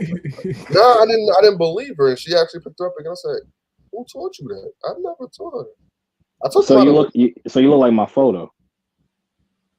When that happened. Yeah, you look like his photo. The Samurai Jack photo. Yeah. It threw me off. I'm like, I'm raising little boys, and I didn't realize it. Like, I'm like, I ain't gonna hold you. When I first found out I was having like daughters, I was a little mad. I was upset. But now, these my niggas, yo. We watched wrestling, basketball, all that. I wish I could get them to play basketball, though. That's crazy. Well, you know what they say. The children you get are usually the ones that you're supposed to get. They're supposed to fulfill you, complete you, and resonate with you. And my baby, I'll take that road trip to Cleveland. I don't know what the hell we doing in Cleveland. Have them beat up the Miz. Good with the bad. I like the Miz. I've always liked the Miz. Do they like the Miz? They like R-Truth. Okay, then have them beat up the Miz.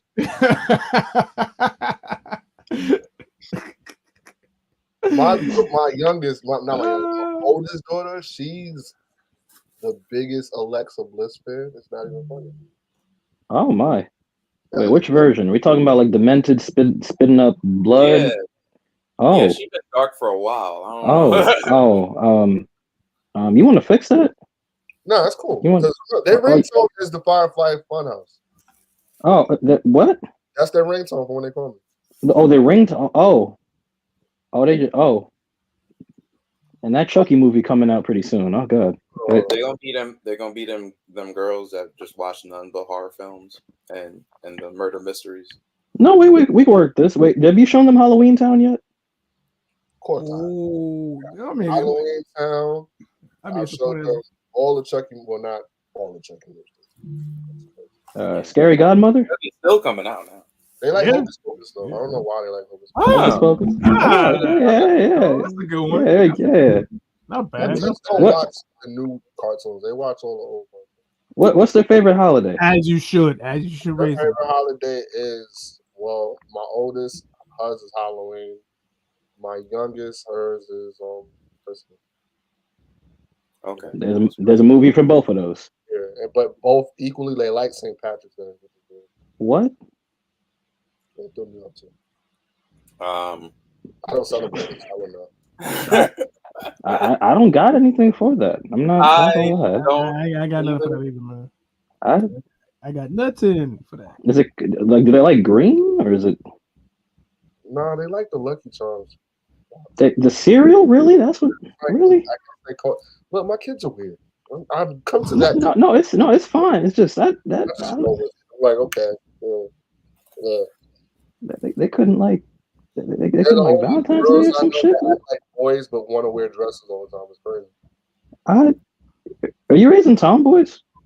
I Pretty don't know. much. Wait, At this how's the rate, pretty oldest? much. Wait, how's the oldest? Seven. Okay, we got 5 years until we got to get guns. That's fine. 7 and 6. You ready to go? I'm already on there. I already got a whole. Hey, let's not confirm that over the internet now. I got them registered my name. I'm in BBs, man. BBs. No, it's fine. It's fine. Nobody need to know what you got. Move in silence. That's what I'm you not do. gonna tell you what I got. Just I wish somebody would.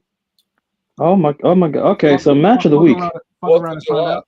Fuck around and find out. So, What do you mean me? What am I doing? What? Please. should have said anything, Ty. Should have said anything. And this is what happens when Eric takes time off. Why am I doing this? Wait, I wasn't prepared for this. I can give you a Well, match of the week. What in the no, thank you. what the furnace? What? Damn, so did I miss how he did I miss him highlighting the 6-man tag? I mean the 6-woman tag? Oh, the 6-1. Oh, we didn't talk about that. Oh yeah, I was. He breezed through that. No, like I didn't talk about it. We actually breezed through Mania for the most part. You a mean man, Bobby Brown. You just out here just. I know I missed the Tony Khan thing because I know We didn't talk about it at all. We didn't talk about. We did not talk about it. Wait! I remember. Wait a minute. You with the hat. You with the hat. Yeah. Apologize. The only thing.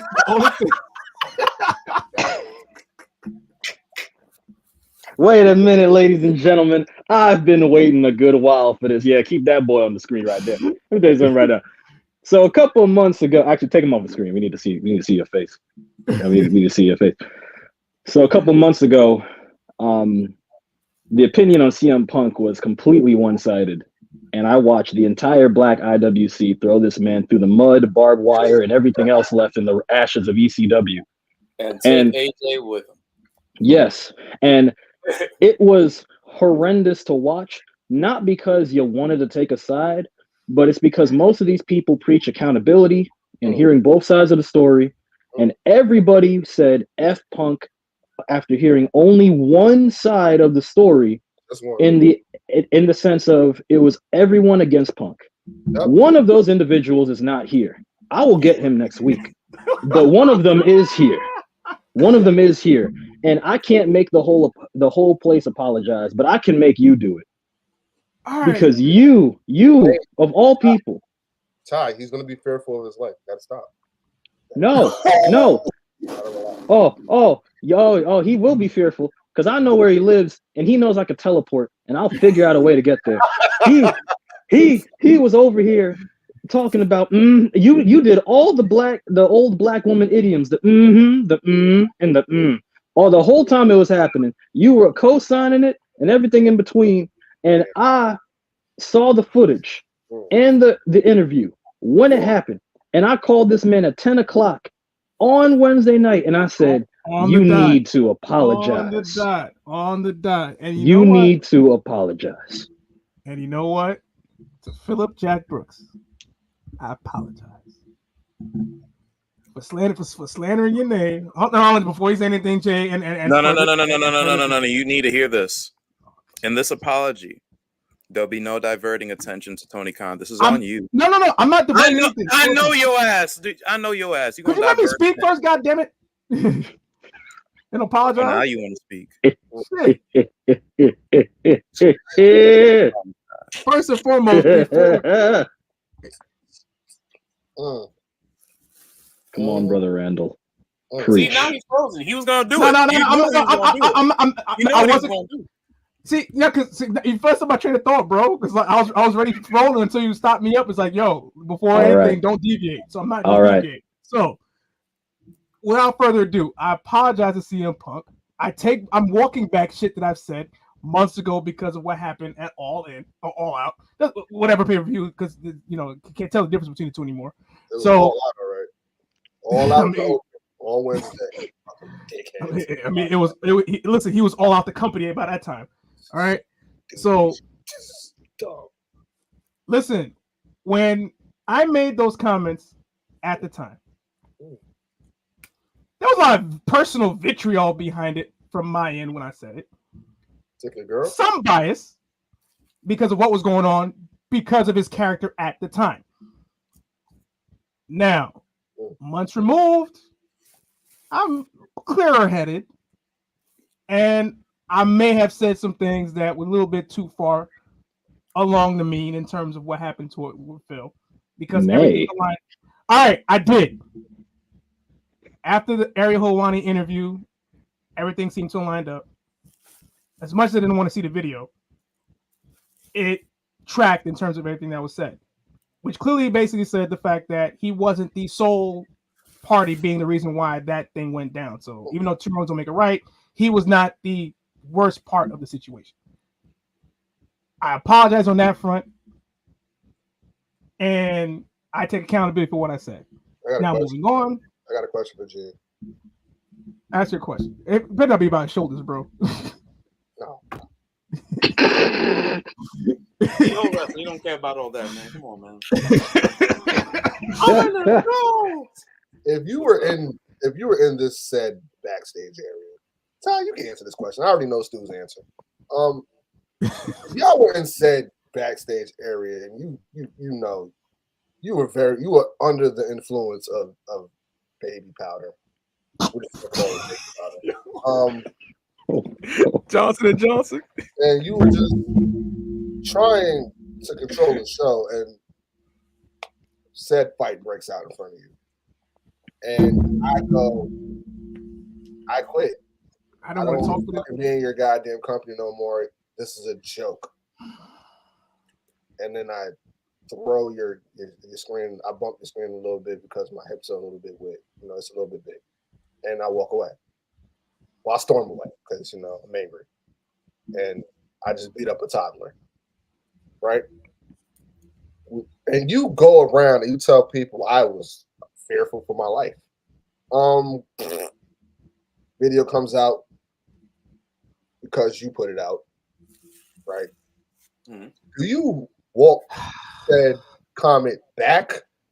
Or do you just completely continue looking like you're still sniffing baby powder? That's part of the reason why I didn't want to talk about that. I just wanted to apologize to point that people pushing. I really did not want to touch on the specific one. If we're here, I know. Ty, you want to get this first? I can go whichever time, but I know you have something to say on it. All right, on a comedic front, if I'm under the influence of baby powder, I completely understand why he acted the way he did. let's assume that he's always been sober. Don't laugh. Let's just say that no influence. All the jokes aside, if he lived a very sheltered life, or whatever life he lived, he's entitled to feel how he feels about it. Your perception is not always reality. So you might feel like something's pretty bad, might not actually be bad in general. Now, this is objectively bad. Is it horrific? No. Oh, hi, Shay. How you doing? Yeah. Is it horrific? No. Is it as advertised? Fear for my life? No. You can feel that way. It doesn't necessarily mean you're right. And that was a situation that could have been handled. As a matter of fact, according to the footage, and Punk, he looked over to Tony. At least to the footage. I don't know if Punk said it, but he looked over to Tony like, "Are you going to do something about it?" And in the words of Punk, should have handled it. We've known this for a while. So that's that. How do you move forward from this? He tried to integrate it into a storyline. I'm sorry. Stop. I'm trying. He tried to integrate it into a storyline. There's a tasteful. Let me make something clear, because I know people are going to be like, well, they always use real life in the storyline. Okay, look. All right. I didn't see FTR at all during that whole. Bobbit. Yeah, Look, if Tony Khan didn't go about it with the Edge promo, the FTR promo, and all that, would have been different. But look, we're here. You integrated it into a storyline. You didn't do it in a tasteful way. You didn't do it in a cleverly woven way. You did it in a very petty and self-satisfying way. Yep. Who was that? So, look, I don't know what Tony's emotions are. Apparently, a headlock is the worst thing that ever happened in professional wrestling. So, as far as I'm concerned, it's crazy. But yeah, look, you did what you did. How do you move forward from this? You face it head on. Yep. You basically address it. You apologize for it, like Randy. You face it head on. You apologize for it, and you tell the world, from this point on, we're moving on. Now, I'm not saying you got to address it like Vince did Benoit, but you can come out and basically go, yeah, what happened was really stupid. You could even integrate it into the storyline a little bit and be like, we are handling the Young Bucks and their obsession with power as well, just to blend both of those lines. It should not be a storyline. No, but they made it one, so they have to address it on both fronts. It's not a part of the storyline. FTR wasn't there. That's what I'm trying to say. It's dumb. I'm sorry. No, it's stupid. It's all stupid. No, we know. But here's the thing. No one's refuting that. No one is disagreeing. No one's refuting that. Nobody is disagreeing. You know, no one's disagreeing. I'm just saying the way that you address it on all fronts, so we can move on all fronts, is to address it, apologize, and move on. That's all you have to do. Just come out and say, listen, we have been acting a fool for a good while, and last week was one of the worst things we've ever done. Let's address it, and move on. Tony Khan been partying with Diddy. He's smoking. What? Oh no! What? Here's where I'm going. All right, so clearly the question was a setup to say that Tony Khan is an idiot. All right, in short, he is. Now that we're past that, definitely. Looking past it, man. Here's the thing. The way we react to it, senses the thing that we got right now, it's like he's done the worst thing we've ever seen. Kid Todd just brought up a reference of Vince, right? With the Benoit stuff thing. I also saw Vince bring in I wasn't alive for it. I was born a little bit after that. But Vince, fake Diesel and fake Razor. I've also seen him choke people out. I've also seen him. Huh? You wasn't allowed for that? I was born later on in '96. My bad. Listen. Oh, so you didn't see Michael Jackson when he was black? Yeah, he was white. I'm not gonna lie to you. I had to research back for Michael. I'm glad I was able to find the good stuff. We could talk more about how my millennial Gen Z fusion ass is. is out of pocket. But Crazy. moving forward, all pretty much I'm saying is everyone is in agreement that it was an objectively bad thing for him to do. I think the only insight that I would like to give people Why are you making it kind? It wasn't bad. It wasn't. It was stupid. Don't say bad. It was stupid. Stupid. It was stupid. Word we're using. Yeah, stupid. Okay, no. All right, stupid. Whatever word you want to use. Tony needs a recipe to make ice. That's how stupid that decision was. Can I get that in writing? Here's the thing. A lot of here's my biggest problem with like looking at Tony Khan, right? All the stuff that we talked against him, this man, right? Despite the fact that this company is still going on, it's like this company just signed X amount of people, and we got to talk about it and all these different things, right? A lot of the him being a cokehead, insinuating the powder and all this stuff, right? Okay. I could make the same argument for every person that has preceded this man. Definitely Paul Heyman. We know he was on coke. Exactly. So I'm like my biggest argument to all of this is like, yes, it was a stupid thing, but don't get it twisted and act like we ain't seen this before. There's a person who he's a baby in the wrestling industry. He don't know here from there. And Kid Ty brought up the sheltering aspect of things. I'm gonna keep it a buck. I love all of my brothers. I love all of my Backstage Brawl audience. We've collaborated and we've had moments, right? Because I'm very forthright in terms of how I want to do things in terms of just trying to help the brand in terms of just little technical stuff, right? And of course, as a brand, you were talking about, on your sports show or other I think there was another thing that you were mentioning, you were starting up, you weren't sure on the name. Having those debates and those arguments, those can get a little mixy, right? Those can get a little awkward, right? And you have to kind of acquiesce to other people, right? It's the same premise. So let's not get it twisted and act like, oh, like in this scenario, I would have put my foot down. This. No. And that's what we all do. It's just like, not like. When hindsight is 20/20, it's easy to. It's easy to basically make that judgment and try to say like, oh, he should have done this, X, Y, Z. Go ahead, man. I've been judging Tony Khan since the moment. Oh no, you've been a consistent hater. I understand. The moment the fireworks happened and nobody blew up, but we've been broadcasting this all through COVID, like COVID-19 didn't exist.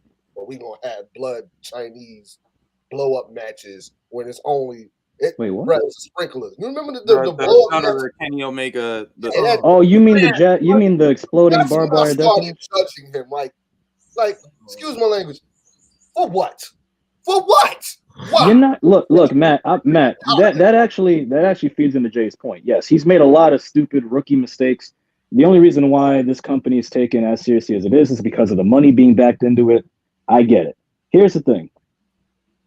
If this man addresses it and apologizes and tries to start with a better slate going forward, he can salvage a lot of this. That's the point we're trying to make. So that's what we want to say on that thing. I just wanted to see a man in the Knicks cap apologize because I was here. Like you know how frustrated you are. You want Tony Khan to pay for his sins. I wanted the whole community to, because it was 8 months ago that CM Punk was in this hot seat, getting attacked by people with your passion for how you feel about Tony Khan and his obsession with Jurgens and Johnson & Johnson. Yeah, that was everybody else attacking Punk 8 months ago, and I wanted some retribution too. Not the stable. I wanted some retribution, and you know what? I got it today, and I'm happy. You know why? Because y'all were starting to get on the CM Punk bandwagon the minute he came back in Chicago, and I wanted to smack every one of you with love. But Ty, that was that thing. I told you. It's that fresh coat of paint thing. Oh, you AEW? Nah, I can't mess with you. I can't. No, you're right. And remember when I told you at the time? You Homelander?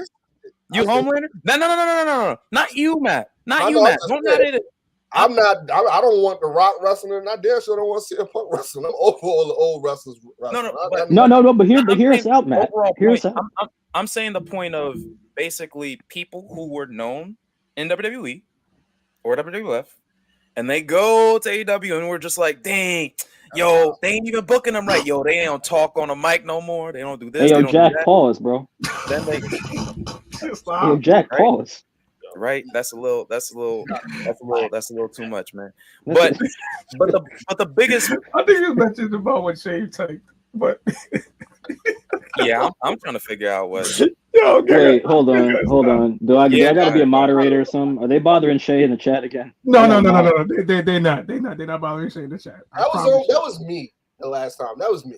Oh, that was you? Would you like to apologize? I can have you apologize too. Hey, man, I just hopefully one day I can meet you at Legends and get you some hot wings, glass of water or something. If you like mozzarella sticks, we can get that at Legends too. I just Glass of water. Yeah, I mean, I don't know if she drinks. No, you're right. No, that's healthy as well. No, I appreciate that. You know what? This is a revolutionary stream. I like this. I would never pick on you. I was just saying I was interested. That's it. So yeah. So what Shay said, all right, hopefully they're not listen, don't let them pick on you. We don't like nobody bullying you. But you said funny thing is, only time I almost fell off as a Punk fan was when he went to AEW because you knew it wasn't the right decision. And when you felt like it was right, you felt that you were vindicated because of the whole scenario that played out. Here's what I'll say to that. And that's why we get along. That thought process right there. Oh, my mic, or is it my? I don't know. Me? You talking about? I don't know. I don't know. Which person? Here's what I will say to the comment of the Punk situation, right? Wait, is it me? No. I think it was Matt. You talking about me? I think she wanted you to speak up, Matt. I think you were loud earlier, and then you got a little. Really gave up on my mic a little high. LL Cool J, my favorite rapper sometimes. So I get low. Gotta lick your lips. Gotta lick the lips. Yeah. I'm not. Politicians. Delicious.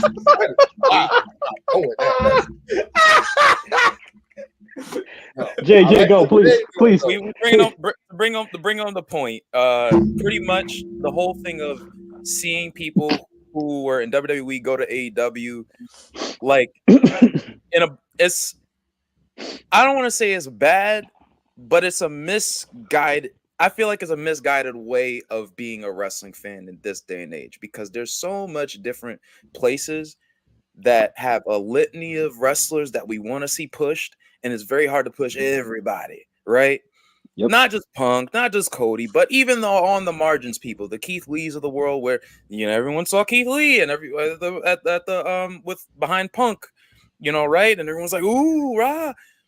Listen, if they're in AEW, support them. Because at the end of the day, that's who you rock with. You're not supposed to go and look at them and basically pinpoint, which Black Twitter does. They'll pinpoint every negative about that character until they make the switch that they, as a fan, wanted in the first place.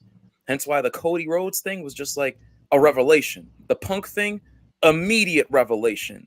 And a person like Kitai or myself, it was just like, it was different. Now, the right fit for him, sure. I agree with everything, Shay. But here's the thing, Shay.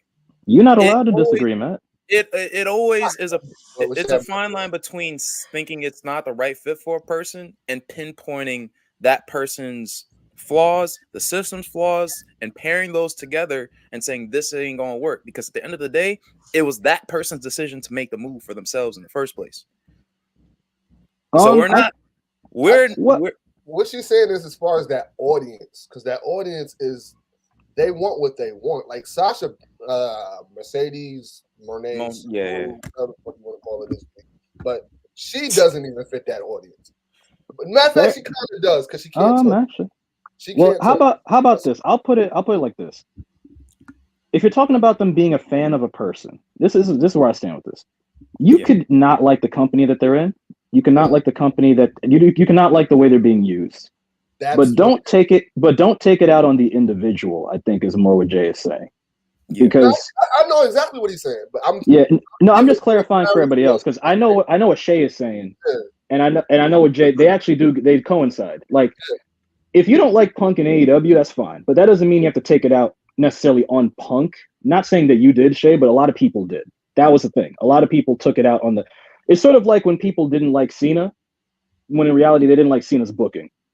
It's not that you hated Cena; you just hated how much he was on TV and how overexposed he was. That's why when Cena gets cheered, another thing I want Randy to apologize for in the future, because I had to live with that. No. I apologize. No, I apologize earlier than that. Don't do that to me. If you don't keep your eyes in your head, I'm not apologizing for that. because the way that your cap is working, you got that Damian Priest eyeliner going on, buddy. But yeah, I'm playing, maybe. But what you call it?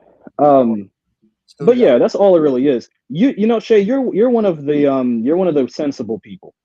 What we're attacking are the people that were like, well, did he just say no? Wait, what did he say, Matt? I say yeah. Okay, you shook your head no while you said yeah. That's conflicting. Her picture keep popping up when she says things. I'm gonna get you some goddamn ice. Who's got the recipe for ice? I'm gonna ask Tony. But yeah, what you call it? What you call it? I put it like I put it like this. From the same supplies, Vince. Let's move on. I put it like this. For the people that didn't, y'all not gonna apologize, but y'all gonna feel it on the inside because you know we talking about you.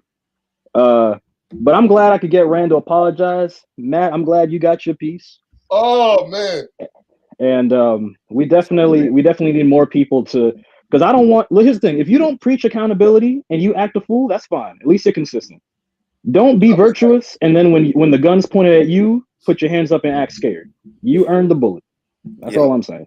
That's fact. Don't be mean, Gene. All right, moving on. Don DeMarco. Don DeMarco. Where's Wale? I need Wale Mania, the sequel. I need Wale Mania Backlash. That's what I need after that. About those mozzarella sticks in the wings and a cup of water. Yo, you know, I appreciate your persistence. I appreciate your persistence right here. Look at you. This is basically what Jay told G. Beat it. Wash your ass.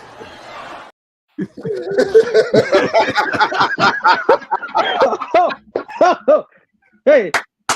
To the people, and for the people who don't know the context, if you don't He was waiting for that. if you don't watch a product, He was waiting on that. You are a fan of wrestling, but you follow one brand, but you specifically design your whole flow on preying on another brand's downfall. Post, commentate, watch, which gives them attention, which helps that brand that you hate, by the way. And then you make comments about it, insinuating the fact that, oh, this person's a druggie, this and that, would have you.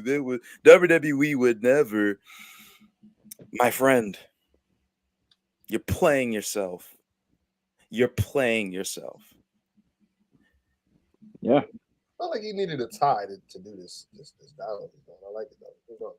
Huh? I said he needed a tie to do this dialogue. I like it. Yeah, no, my apologies. It's just one of those things, man. We're giving you the platform, Jay. You give me a solo? You give me a solo? Okay, all right. Well, I guess, all right, because we're doing this whole thing.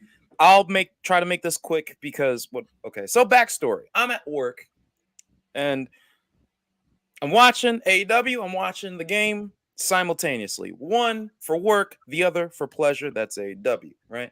Then I saw the promo. Immediately afterwards, I got I got tagged into the chat on Facebook that we have at the Backstage Brawl just to collaborate on ideas. Shout out to that chat. Shout out to the brothers that are involved in it. People's Champ being one of them, right? Big E being another one, right? Yeah.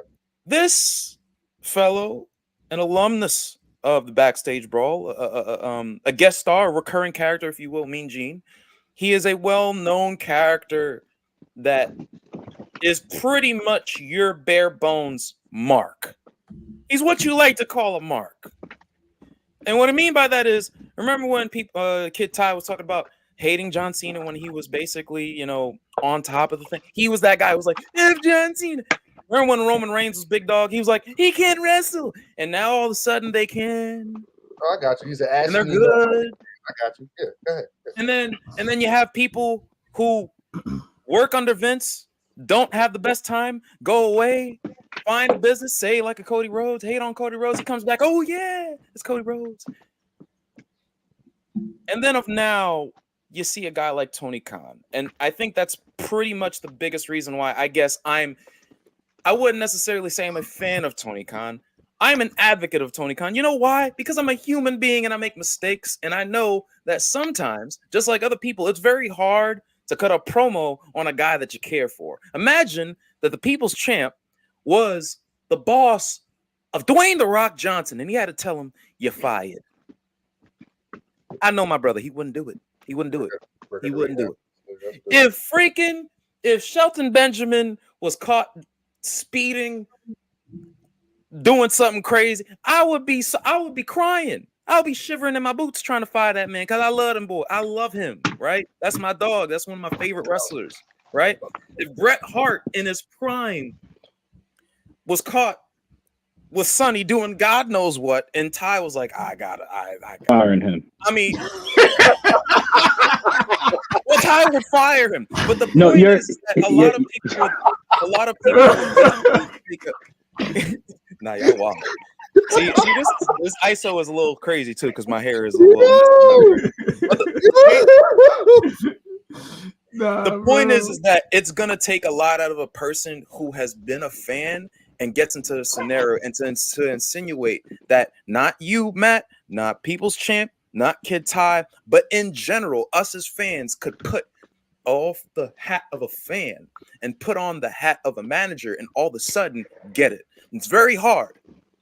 Look at any job that you get.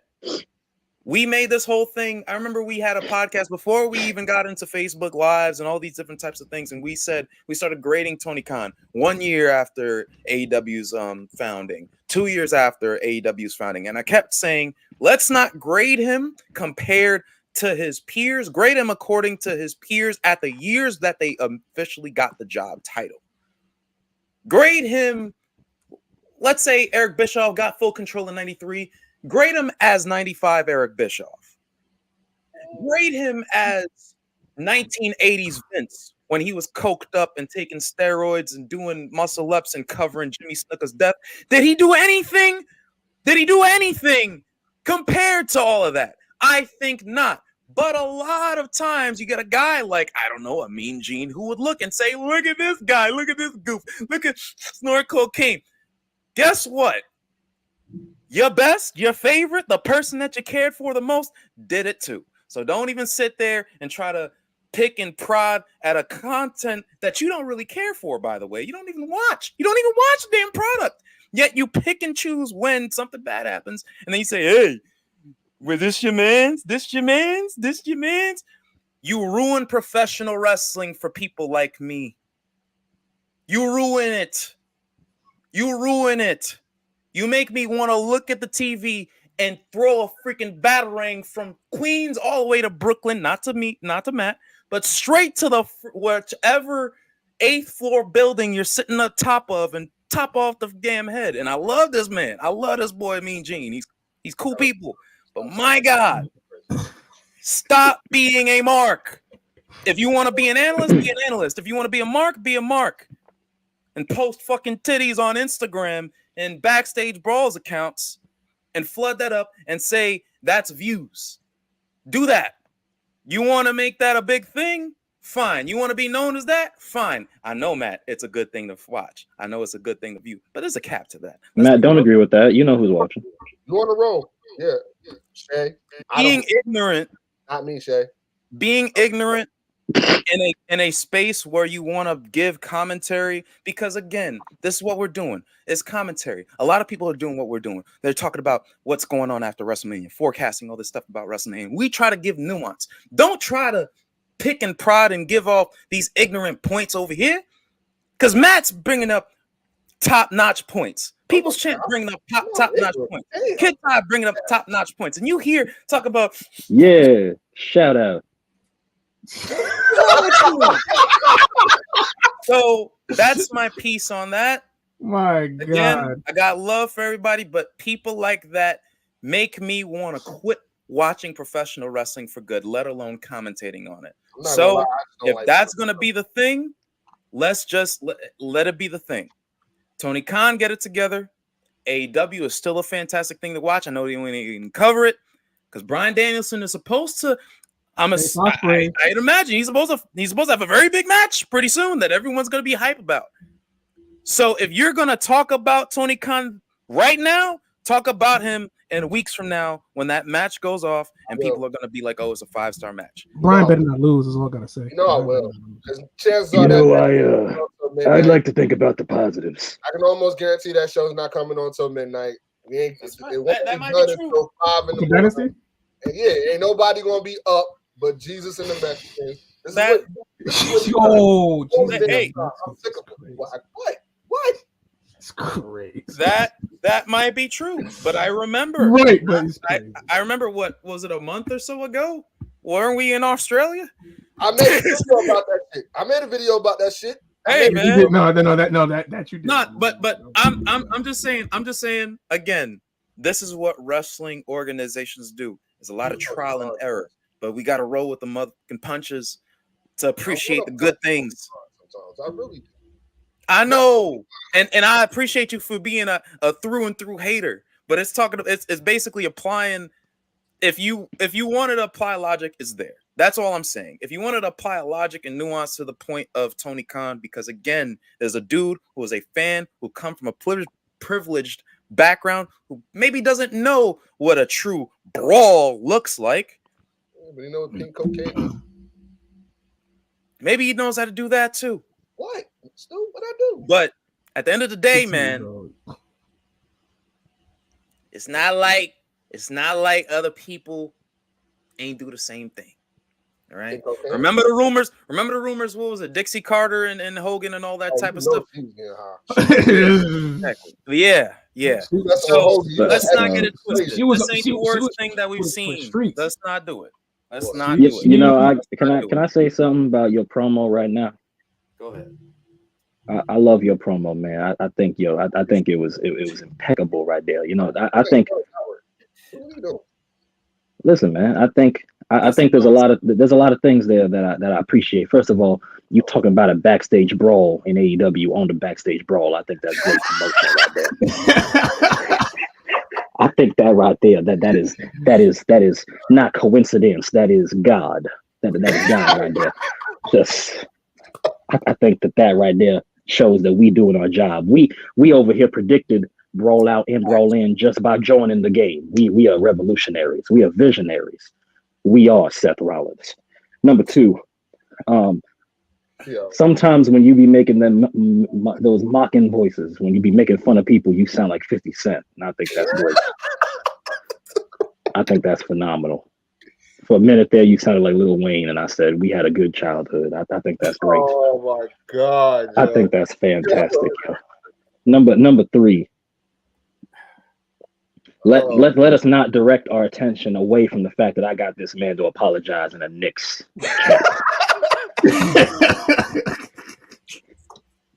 I think a lot of justice has been served on this day.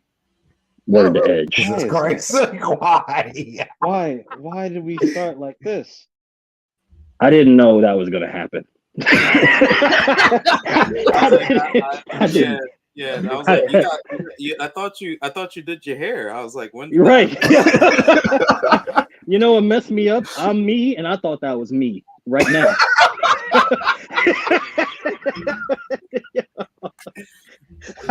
People's champ, man. Does Becky know? Does Becky know where Seth Rollins? I don't know. But you know something? I don't think she's gonna argue with this because we're entertaining. Damn it. But yeah. Oh my! Wait, what you saying? This mozzarella sticks. The mozzarella. You know, Shay. You know, I don't mean to put you on blast, but since we put Matt on blast, that water and mozzarella sticks sounds healthy and delicious. You know what I'm saying? I'm over here. You know, I gotta help my boy. You know, he out here. Listen, you know, we get along. You know, we're fans of Finn Balor. We both agree he should not wear pants anymore. You know, at this point, I think that we should come together and make something happen. You know, I think mozzarella sticks and water is a great choice. A great choice. It's a great starting platform. You know, you like long-term stories. You like building. You know, we're building out here. Does she drink? She drink? That's a good question. Let's move on to the next chapter of this story. Alcoholism. How are you feeling about that?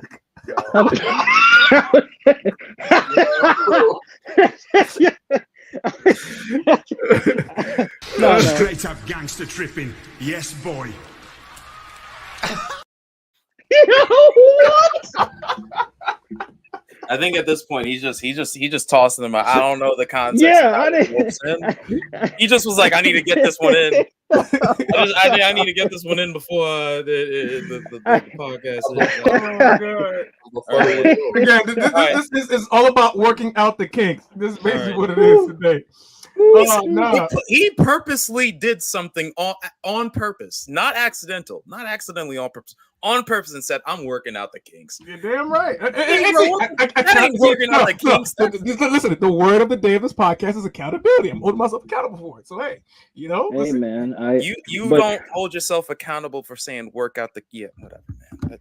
Look, I just you know what? Look, as a recurring member of the Backstage Brawl, I just want Matt to be happy. He's been all of our appearances. We've had to hear Matt. I put Matt through a lot already. Okay, he's lost a lot of oxygen. Last time I talked to Matt, I told him that Pokemon had slavery, and he has not been the same since. I want him to have a smile on his face. His child just bench pressed his other child. Can we just get an answer? I just want to know if we could give Matt a smile today. All we need to know is a confirmation. Do you like? Nah, I'm playing. I'm playing. Shay, enjoy yourself. I'm glad you're enjoying the show. You and Matt can handle that another day. I just want to see Matt smile. That's all I'm doing this for. I'm smiling. My oldest daughter knows how to take a front bump. I'm a proud father right now. Right? You know what I'm saying? She body pressed it. She landed. Yeah, it's doing a little Rikishi taunt right there. Raising the roof. You know what I mean? My name is Paul Levesque. How old is she? You said 7? She said. How would you like to join the one that did the body press? She's 6. The one that landed was 7. I mean, well, we got this Roxanne Perez. She's like 8. So she could come on too. You want to meet her? Meet her? Maya. Yeah. Oh, wait a minute. Now we getting wholesome on the brawl. You see, brawl can be a good thing. There we go. Oh, this is beautiful. Say hi. Oh, hello. Hey, hello. How you guys doing? Wait, who dropped who? That's the one that landed. Okay. Are you okay? You're good? Good? You fine? Nobody got her. Oh, she did the. Okay. All right. Yeah. But we cool with that. We cool with that. Hey. Huh? Yeah. Talk about y'all wrestling. What you just did. We're talking about. All right, go ahead. Yeah. I promise I'm not a talking cartoon. A stationary one at that. Oh, look at that! Look at that, Matt. Oh, you got the compliments right there. Look at that. Yeah. Look at that. God bless him indeed. All right, that is a man that definitely drinks water and eats mozzarella sticks. Yo, it's about 4:40. We've had a good time working out the kinks here on StreamYard, our first episode here. As we're still live on the HitList, we're also live on our Backstage Brawl actual Facebook page, and of course live on YouTube. Next week we'll be back. Hopefully a little earlier. My bad. No, bro. It was on us. I was trying to basically work out the kinks. So next week, should be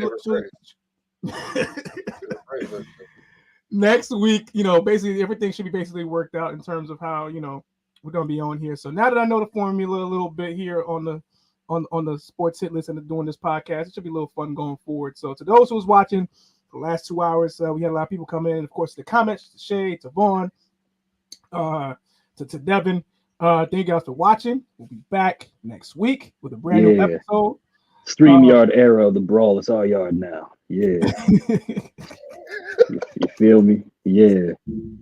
Yeah. Little he shit. Yeah. Yeah. Yeah. Skeevy. Delicious. Oh my God. This has been the BrawlCast here, brought to you by the Sports Hit List, by the fans, for the fans. This has been the Backstage Brawl with the BrawlCast, episode 137, post Mania, as we forecasting for the WWE draft coming up in 2 weeks, and then some. So we'll be back next week for more fantasy booking and some more shenanigans. It's the People's Champ. It's BK Matt, the Golden Child, a fantasy booking extraordinaire kid, Dynamite. We back next week. Peace.